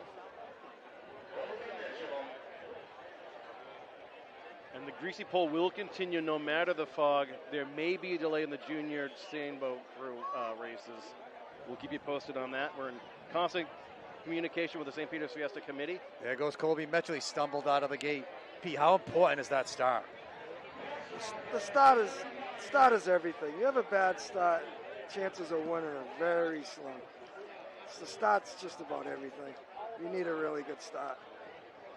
Jared Martin. In and out for Jared. Next up, Timmy White. He had a good walk in the first round. Tim White. I like Timmy's chances. His brother won it. His brother stopped Derek Hopkins last year. He stumbled. Timmy coming White. out of the Timmy gate. White. He stumbled coming out of the gate. Good bid. That was a good walk. Killen Morrissey. Most people That's the think way to it's- attack it, right there. I could go for Killian's right Keep now. those to be feet honest with you. pumping.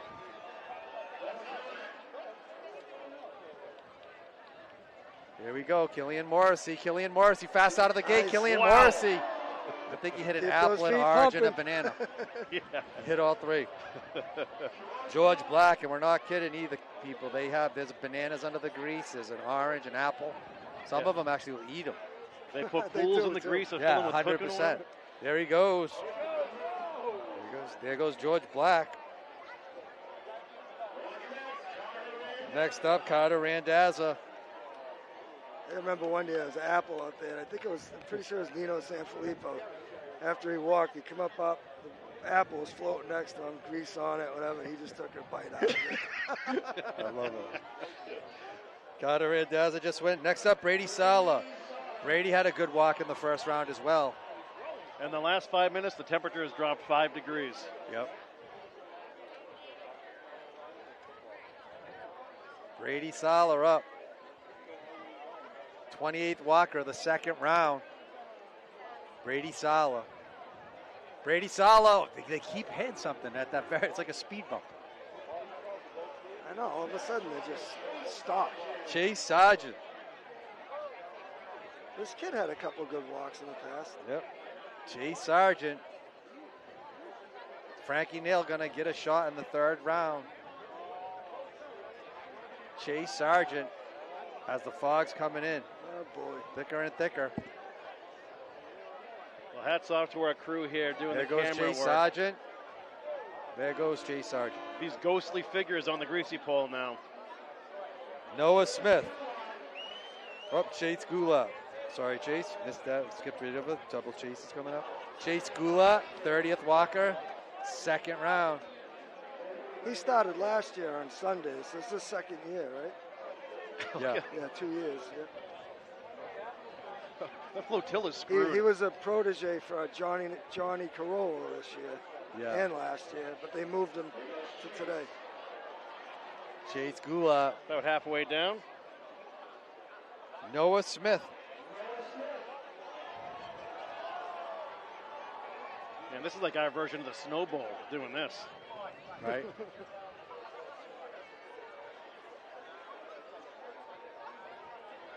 Noah Smith. Noah Smith. Noah Smith. He hit a banana. Right there. It He happens. stopped walking when he got to the grease. Look at that pole wobble. Tom Prendergast. So yeah, Noah was the 75th walker of the day, by the way. There's been some good walks. Tom Prendergast. Tom could do it.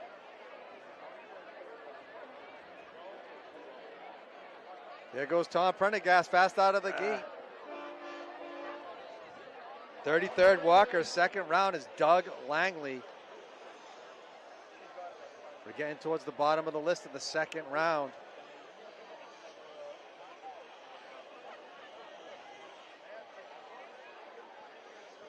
And Frankie Neal awaits on the back of the platform. There he goes, Doug Langley. Next up, Brett Gaipo.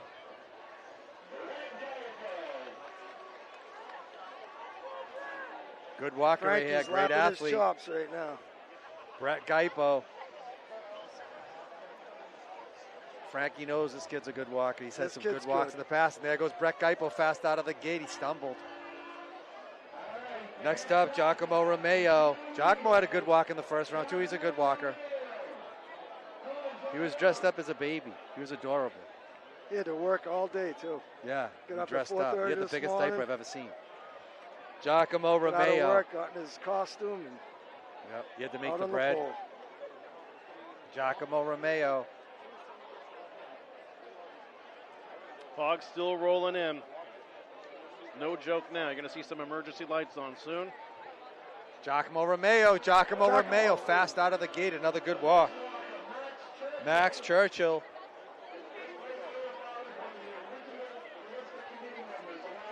Folks, if you're just tuning in, this is the Max 99 Churchill. St. Peter's Fiesta, the Greasy Pole contest. We're in round 2. First to grab the flag wins. There's nothing wrong with your screen. That is, the fog has quickly moved in here to Gloucester Harbor and completely enveloped the flotilla and the Greasy Pole. Ryan Madruga. I never understood why some of these walkers wear loose, baggy pants when you're trying to walk. That just seems like it would distract you. I believe it. Yeah. P, how cold are they? Up there goes Ryan Madruga. Oh, Next they're up, Colby shivering. Warren. Are They're they cold? shivering Oh, they're now, freezing. Kidding me, at times I remember getting up and I couldn't stop my legs from shaking.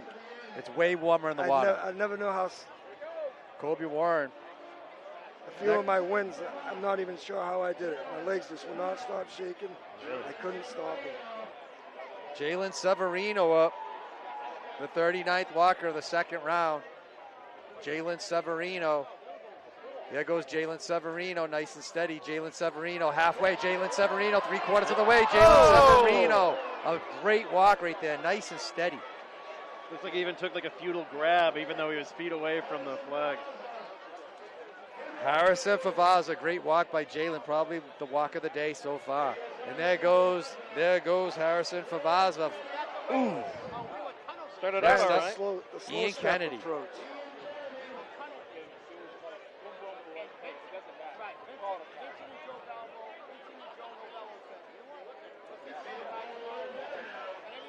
Ian Kennedy.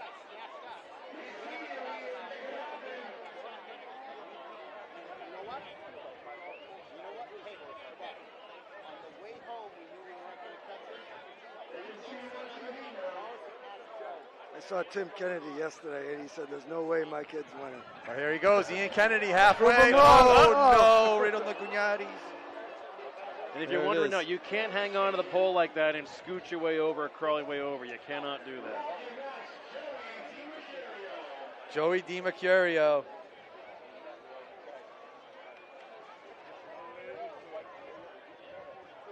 Joey DiMercurio. 42nd walker of the second round. Peter's pick, Frankie Nail. There he goes. Next up, Caleb Perry. 2 walkers and then Frankie Nail, yesterday's champ, might get a third shot. We're very close to Caleb Perry's fan club. Caleb Perry. There goes Caleb Perry. Caleb Perry. Walking the tightrope. Last walker of the second round is Matt Smith on deck. Yesterday's champ, Frankie Neal. Last walker of the second round is Matt Smith.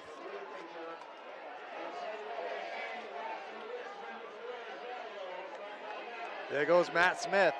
Matt Smith approaching halfway. Oop, right on the bum bum. All right, folks, set the table once again. There we go. Corey Cooker of Bridgegate Fitness 1620 Studios, alongside John Castro and 9-time Greasy Pole champ Peter Frontiero. This is the start of round 3. The first walker who grabs the flag is the winner. This is Frankie Neal. He won yesterday's contest and the first walk of the third round, just like right now. Let's see what happens. Here we go. Frankie Neal, yesterday's champ. Does he have one in him, Pete? Peter's pick for today. He said it. He would grab it in the third round. Frankie Neal as the fog comes in. Frankie Neal. Come on, Frank. Knowing that he most likely won't get a fourth chance. Come on. Flag number 2, kid.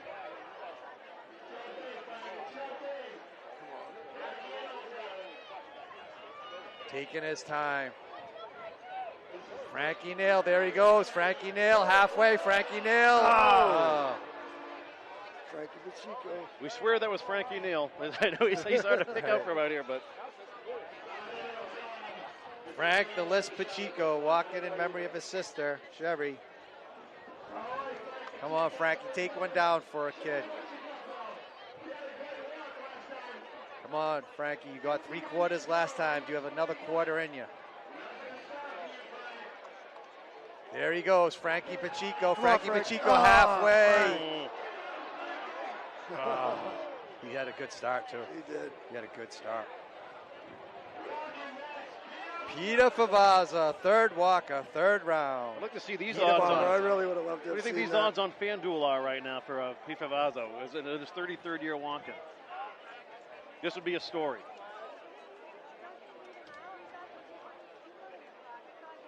Peter Favazza. We're into the third round. The fog's coming in again. I think Pete Favazza's retired the last 5 years. Peter Favazza, there he goes. You barely see him. Quick And there you jump, go. You up, can see the skip, and a splash. jump. Bobby Montanaro, he's had a couple good walks. I feel like every year he has a good walk. But does he have enough? I can only imagine how cold they are up there. I'm shivering right here. Oh. Bobby Montanaro. Third round. There goes Bobby Montanaro. Bobby Go, Bobby, Montanaro go, halfway. Bobby Go, Bobby. Montanaro over halfway. Good walk by Bobby. Dominic Novello. Come on, Dom. Dominic Novello.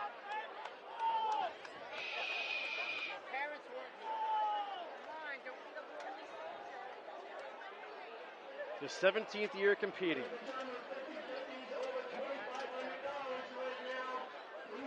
Wow, he's been up there that long.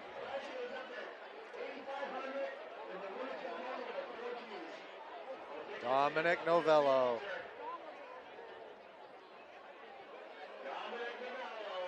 Does he have one in the tank to join the champs on second walk Sunday and looked be a good. champ? Dominic Novello.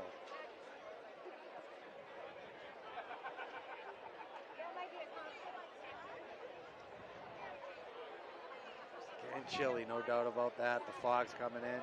Yeah, starting to feel a little bit of sea Novello. spray. Big And factor there goes now. Dominic Novello. Oh, not a good start. It's all about that start, like Pete said. Ryan Barrett up next, sixth walker of the third round. This could come down right here.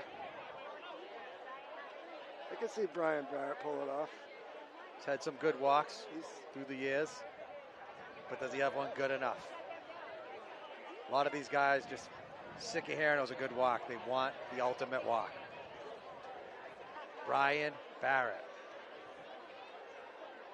There goes Brian Barrett. Go, Brian Brian, go, Barrett Brian. halfway. Go, Brian Brian. Barrett. Oh, Another good. good walk. Mark Fernandez. this kid attacks. He's fun to watch. Mark Fernandez. Good start, Mark Fernandez. You weren't joking, Pete. Came out John flying. Linquata. John Linquata. His 25th year.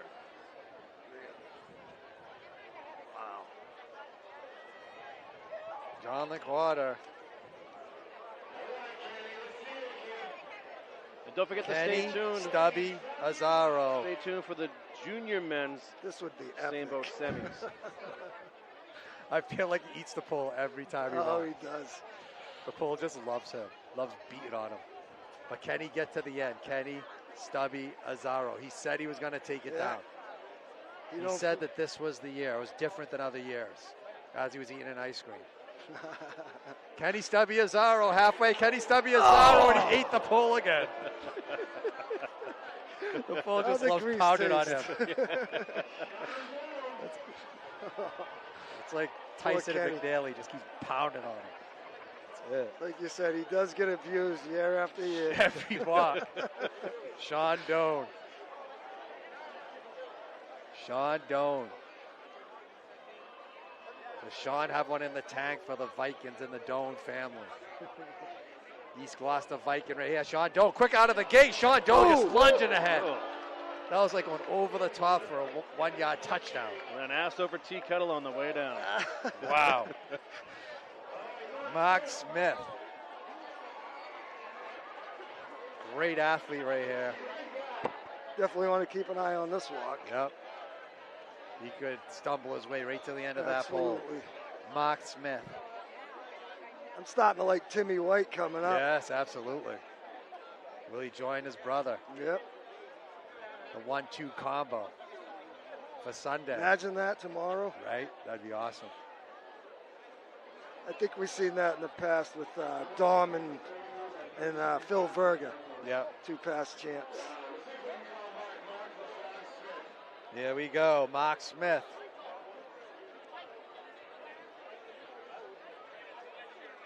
Been a lot of good walks, but there hasn't been one good enough. Mark Smith, 3rd round, 11th walker.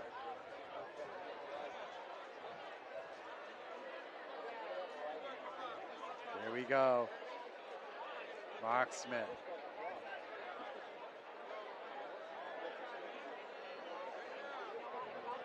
There goes Mark Smith, halfway. Brandon Malloy. Maybe a little too much sauce. Yep, a lot of apple juice. And this is, gentlemen, the 100th walk of the day. Brandon Malloy. Brandon Malloy.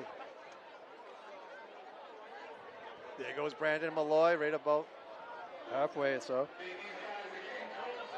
Mike Whitney.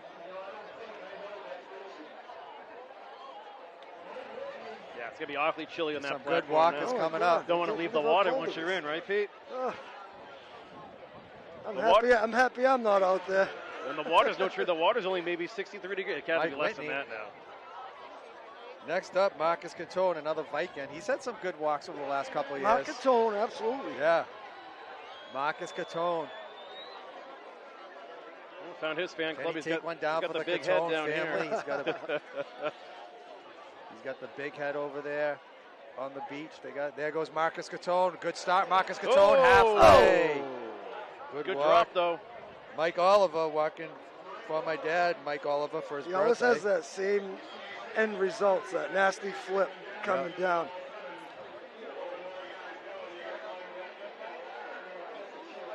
It does look like the fog's going to give up, guys, so we're stuck with this Mike right Oliver. now.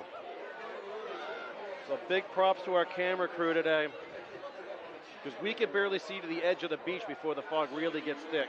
Cannot see beyond the flotilla at all. There goes Mike Oliver. Mike Oliver about halfway. Mike Mike Oliver. Oliver. Taking his time. Ooh! Chin music. Smashed his chin on the pole. Next up, Jason Ladoff.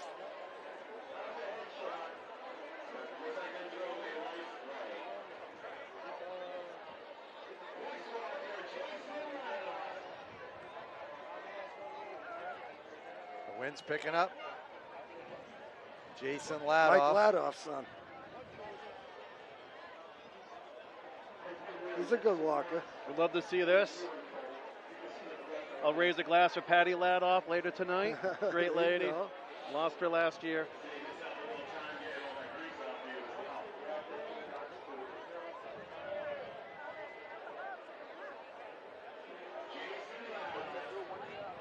His dad was my Pee Wee football coach.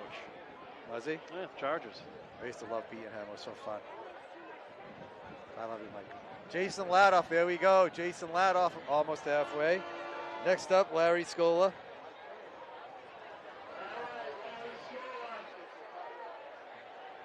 Wind's picking up a little. Peter's getting chilly in the booth with us right now. 17th walker of the 3rd round.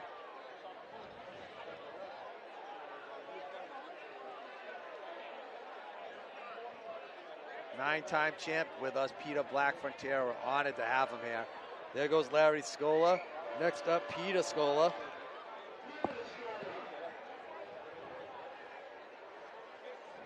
One scholar after another. These two brothers.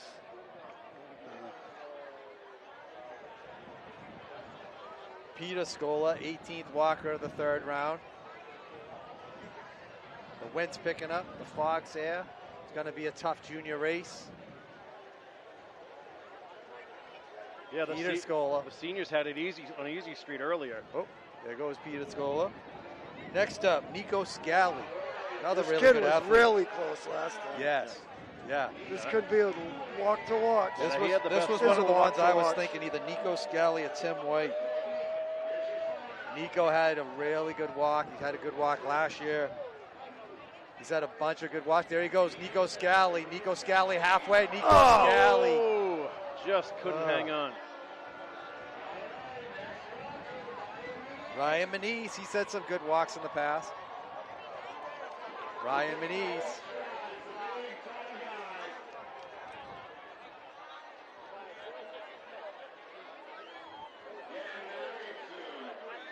Ryan Manise.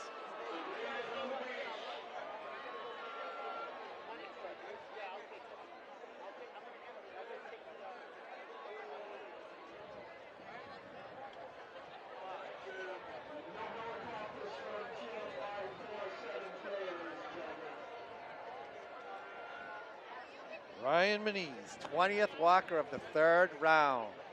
Trying to be the first walker on Championship Sunday is Ryan Manise. Ryan Manise, he hit an apple. Big kiss. Anthony Shimataro. Starting to see more and more jackets go on, guys. They got Anthony chilly Shimataro. fast. Mine's starting to look real good over there.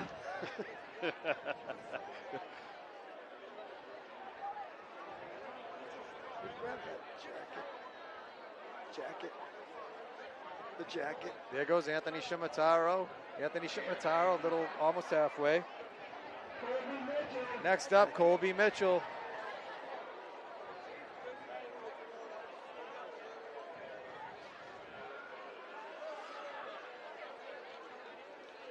Colby Mitchell, good walker here. Pay attention, it could go down here. Colby Mitchell.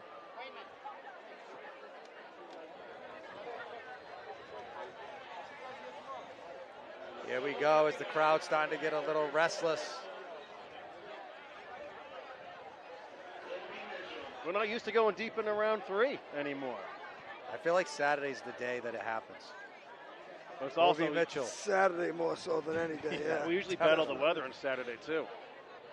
Been in that pattern for a while now. There's some dinner And it's reservations. crazy to think that, too, because Saturday in the past, 20 years, Colby we've Mitchell, had not a Friday good start. champs up there on Saturday. Yeah. Jared Martin. There's some dinner reservations being missed. Jared's mom, Jill, is right in front of us. Jared Martin.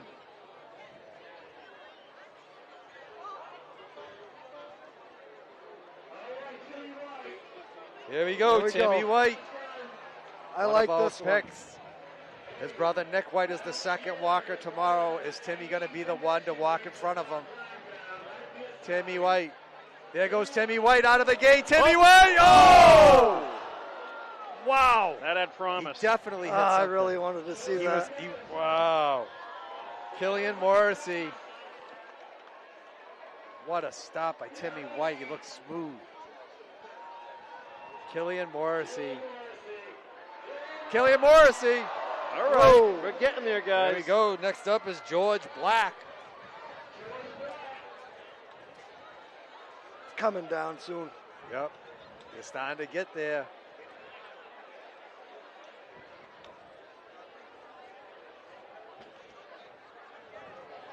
George Black.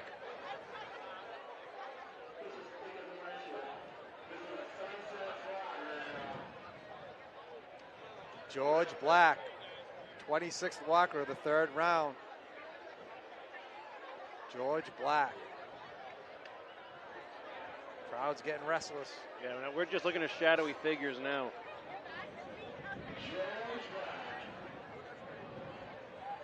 George Black, there goes George Black after it. George Whoa. Black, a little over halfway.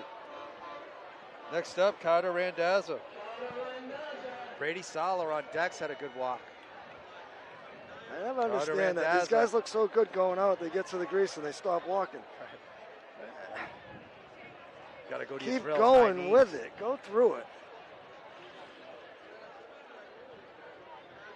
That's from a 9-time champion, Peter Black from Ontario. He knows what he's talking about. Carter Randazza. Carter Randazza. Next up, Brady Sala. Is that a good walk? Brady Sauer. Folks, you're watching round 3 of the Greasy Pole contest here from St. Peter's Fiesta, Gloucester, Massachusetts. The next one to grab the flag wins. We're completely enveloped in fog right now, a quick moving Brady system. Sauer. Oh, wow. Just came in and sort of swallowed up all of Gloucester Harbor, so we're doing the best we can with our pictures. Thanks I was for never a staying with big us. fan of the fast walking like that because I feel like you have no control of your body. You know, it's hard to recover going so fast. Yeah. You want to get kind of in the middle, you know, in between. Yeah, Derek Hobson's kind of said the same thing yesterday. You just kind of find that balance. You got to find that balance. Steve LeBlanc was a fast walker. Chris Carlson, he was like a rocket. Really fast, Carlson. Yeah. He's like Jay the road Sargent. runner. Right. I've never seen feet move so Jay fast. Sargent, Jay Sargent! Jay Sargent! The 29th walker of the 3rd round, Chase Sargent, your 2026 Saturday champion. He'll be the first walker tomorrow. Chase Sargent. He's fired up. In his 3rd year competing, grabs the flag, and there you have it, folks. Chase Sargent. The fog, it was hard to see it maybe, but you're going to get an instant replay. Chase Sargent. How'd you like the run, Pete? What's that? How'd you like his run? Good? That was awesome. Yeah, that was a good one. Excellent. Excellent walk. Yeah. So he's in the water. Very impressive walk. Yeah, he's getting surrounded by the other walkers right now. They're going to swim him into the beach, have him on their shoulders, carry him up down beach court. This is the toughest part. After winning, all those walks, now he's got to swim in with that flag in his hand. Everybody high-fiving him. Water's a little choppy. Remember this, Pete, when they would swim, your friends would swim out. Oh, yeah. There they are, swimming out now. There they go. How old is Chase? We got the replay. There's the replay. How old is Chase? I'm not sure. Here's that walk once again, guys. Yeah, Chase Chase Sargent, Sargent. what a walk. Nice walk. Cutting through that Chase New England Sargent. fog like he meant it. Great walk. He will be your first walker tomorrow, Championship Sunday. Chase Sargent, your 2026 Saturday champion. Chase Sargent.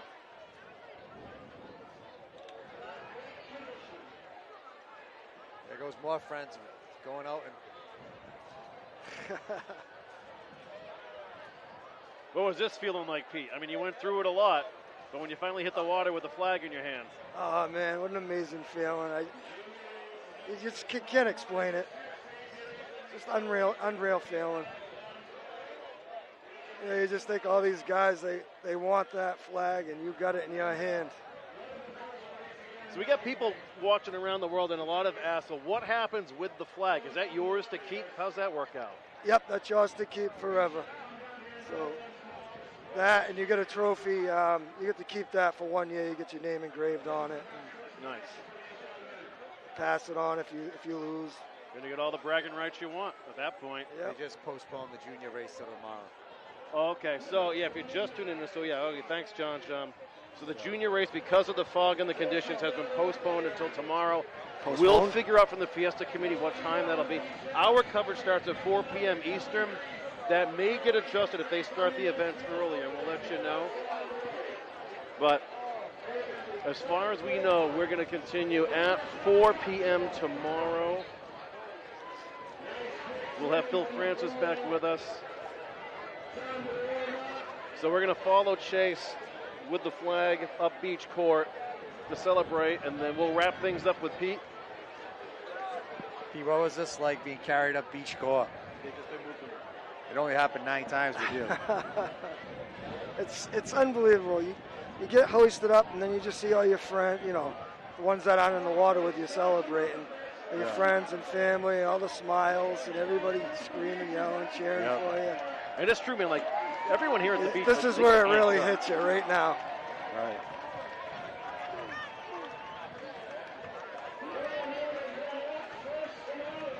Our guest here, Peter Black Frontiero. He did it when he was 14 years old in 1984. Pete won it in 84, 87, 88, 89, 90, 91, 92, 93. He gave others a chance, and then he did it again in 2004. There you go. 9-time champ. Chase has reached the beach. There he is. And he is pumped. Chase Sargent. Congratulations to Chase Sargent, his friends and family. Chase Sargent being carried up Pavilion Beach.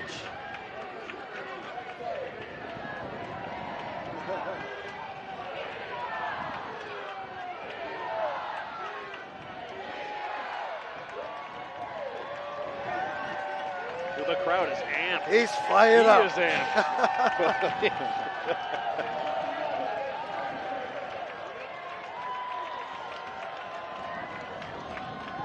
Chase Sargent, there he is, your 2026 Saturday champion. He'll be the first walker on Sunday. He's getting jabs to the face. Getting beaten. There he goes. Phenomenal. I think it was the 117th walker of the day in round 3. Phenomenal stuff. Chase Sargent, your Saturday champ. He will be first to go tomorrow. As you see the last of the folks that are on the beach. Okay, back here with you, Corey Cougar alongside John DeCastro, 9-time Greasy Pole champ. Peter Frontero, he's gone through that a bunch of times in his life, and you were just describing how that felt. And now, what happens now? He's being carried up towards the altar. What takes go place? to the Greasy Pole Shrine. Yep. Probably the last 15, 20 years they've been going over to the shrine. We used to go to Felicia Oil out back there and clean up. Now they go over to the shrine, take pictures. You know, your friends and fans and family, they're all there celebrating. So he's having a hell of a time. In a few minutes he'll be having a hell of a time. Yeah, I think we're going to see him in a bunch of different locations tonight celebrating. It's exhausting too, yeah, so which is awesome. Now, Pete, I wanted to ask you from the top of the show too, like what Fiesta means to you and your family, because like you are a big part of it for like people in our age group, especially. Because you know, with my family, it was always the parade Sunday and the family cookouts and all that. Then getting older, it was like turning like reunion time of year for everybody on Gloucester too. It's like, what's Fiesta mean to you? For me, it was getting together with friends, family. I used, having all the walkers at my house every year. Yeah. Friday and Saturday we hosted the parties. I brought them all to the house, and it was just created a big brotherhood with all the walkers. Yeah. And that meant a lot to me. Yeah, and we hear that a lot from the same boat rowers, how it's a brotherhood or a sisterhood, they're friends for life. So, yeah, what's that camaraderie like with the other walkers, like you were saying? Well, they're all like a team. They're all together, having a great time all day. They stick together. They go out there as a team. Once it starts, you're no longer a team, but we all got each other's back, Yeah. We're all for each other. Very cool. Well, we appreciate you spending time with us, Pete. We really do. That was awesome. I hope to spend some time with you more, and get into like the inside Greasy Pole, There's a lot of things, folks, that we don't share on camera. Absolutely. Yeah, they're all part of the lore, too. So, yeah, thanks a lot. John, you want to put a bow on this for us today, what we saw? It was just great. We had a great same boat race. So congratulations to those two crews. Congratulations to Chase Sargent. It's going to be an epic Sunday, championship Sunday once again. Thank you to Pete, a great friend and brother. Corey, same as you. And I can't wait to get here Championship Sunday. Yeah, so we're going to see all the action tomorrow starting at 4 p.m. Eastern time here. If you're following us on YouTube, subscribe, hit the notifications bell. We know we're going to have the finals, right, for the men's senior sailboats. And then we're going to figure out what's going on with the juniors crew because that just got pushed to tomorrow. I don't know if they'll have 2 races in the same day. I don't know if they're going to bump something Monday. They usually don't like to do that. So stay tuned. We'll let you guys know that full schedule tomorrow. But we'll be here for Championship Sunday, the men's senior sailboat finals, and, of course, Champion Day on the Greasy Pole. We'll Chase Sargent.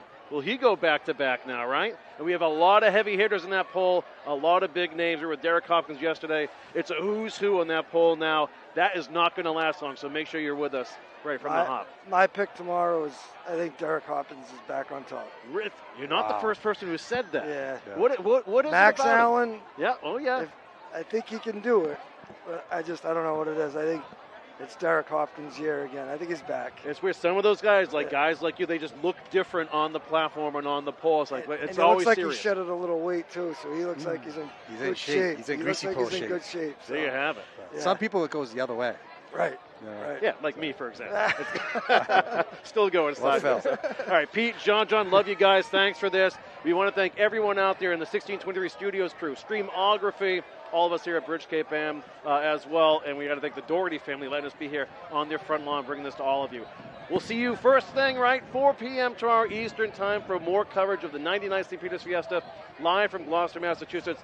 For Peter Black and John, I'm Corey. We'll see you tomorrow. Buona Fiesta. Buona Fiesta. Buona Fiesta.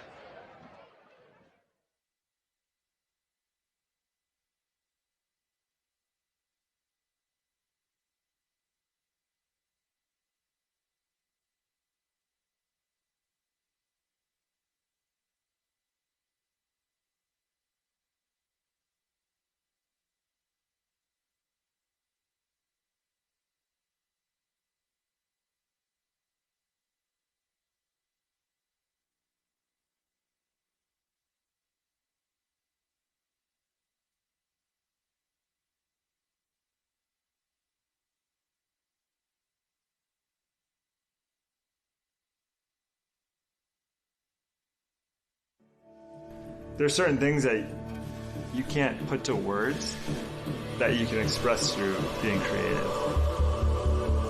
I had this idea. I was like, I would love to just rent a garage space, an open, safe, welcoming space that people could come and be creative at. The way I felt when I came into this shop, it was like open arms. I felt comfortable right away, and I know I can speak to people who care. When Adam kind of proposed this idea of woodworking and mentorship coming together in this community space, we thought about Gloucester and the community itself. It was clear to us that this would be a great opportunity to do it here.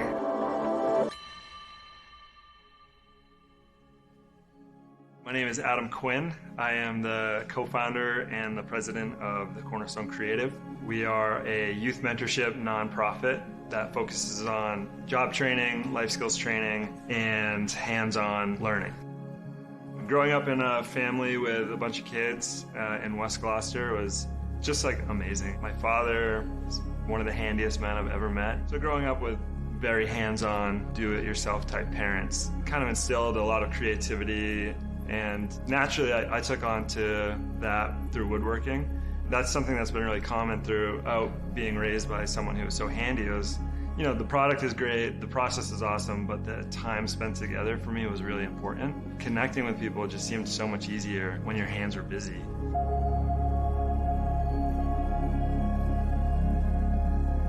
My name is Katie Quinn, and I am a co-founder here at Cornerstone Creative.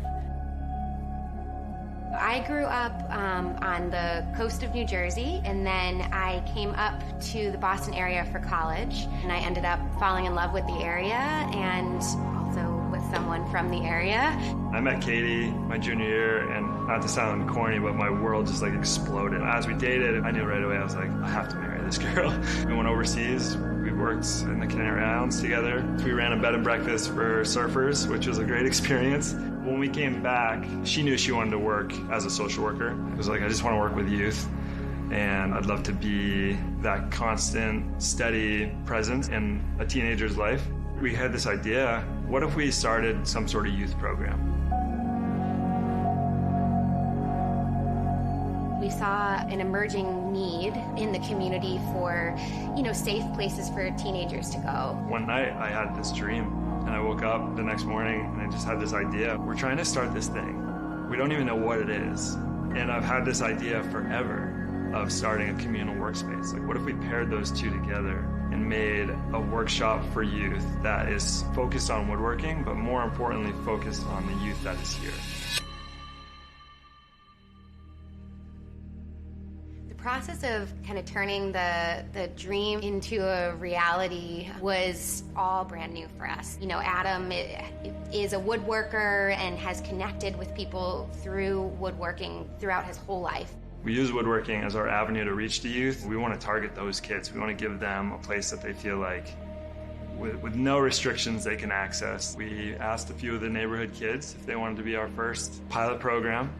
And they said, yeah, they were 13 and 14 years old. I got a phone call from a family friend, and he called me up and was like, hey, I've been following along what you're doing on social media, and I think it's so great. Have you ever heard of Straight Ahead Ministries? I was like, no, I haven't. Straight Ahead Ministry is a pretty large nonprofit, and they do what's called re-entry programs for juveniles. They set them up with employment and job training opportunities. They brought a crew here, and within 20 minutes of them being here, it was like, oh my gosh, this is what this shop was designed for. We have teenagers who kind of come into the shop who might not have ever connected in a traditional setting somewhere else. We are their full-time job training and placement site. And a lot of these guys are coming from broken homes or gang involved. A lot of them lack any sort of work experience. Giving a test run and learning what it looks like to really be a good employee without the risk of getting fired is kind of the goal of this program. And so when they get the opportunity to come here, you really get to see who they are for who they are, which is amazing, sweet, kind kids. My name is Nathan. I've worked here for maybe about 4 years now. Nate has been a part of our program since we very first started with Straight Ahead Ministries. The first day I would say I met Adam, it was my first time coming here ever to Gloucester. I came in and I had a conversation with Adam. We talked for maybe an hour and a half.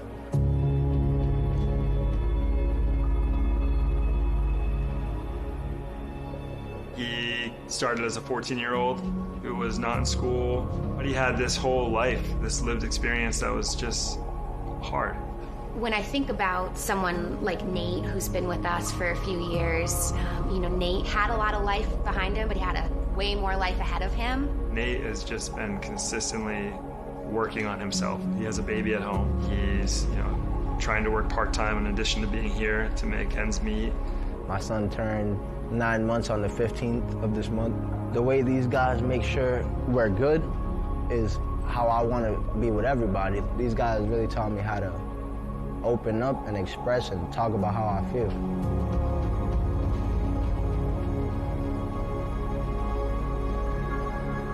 When I think about success, I think about someone like Nate who's found a place to land. The way he's motivated to be here every day and the way he is constantly reflecting on where he's at currently in his life. That'll be one thing my son could take away from me being here and looking back on and being like, you did work hard. You wasn't just standing around. You know what I'm saying? You did more than work. So to have a space where you can just be 100% yourself, feel like you have so much freedom to fail and not be embarrassed about it or ashamed, but use that as a building block to grow from, it creates this really unique little community. I can be coming in here and, open arms. Everybody's here to learn and everybody's here to listen. That's a big part in here is that family role. At the end of the day, you might not have spoken very much, but the end product is a beautiful thing.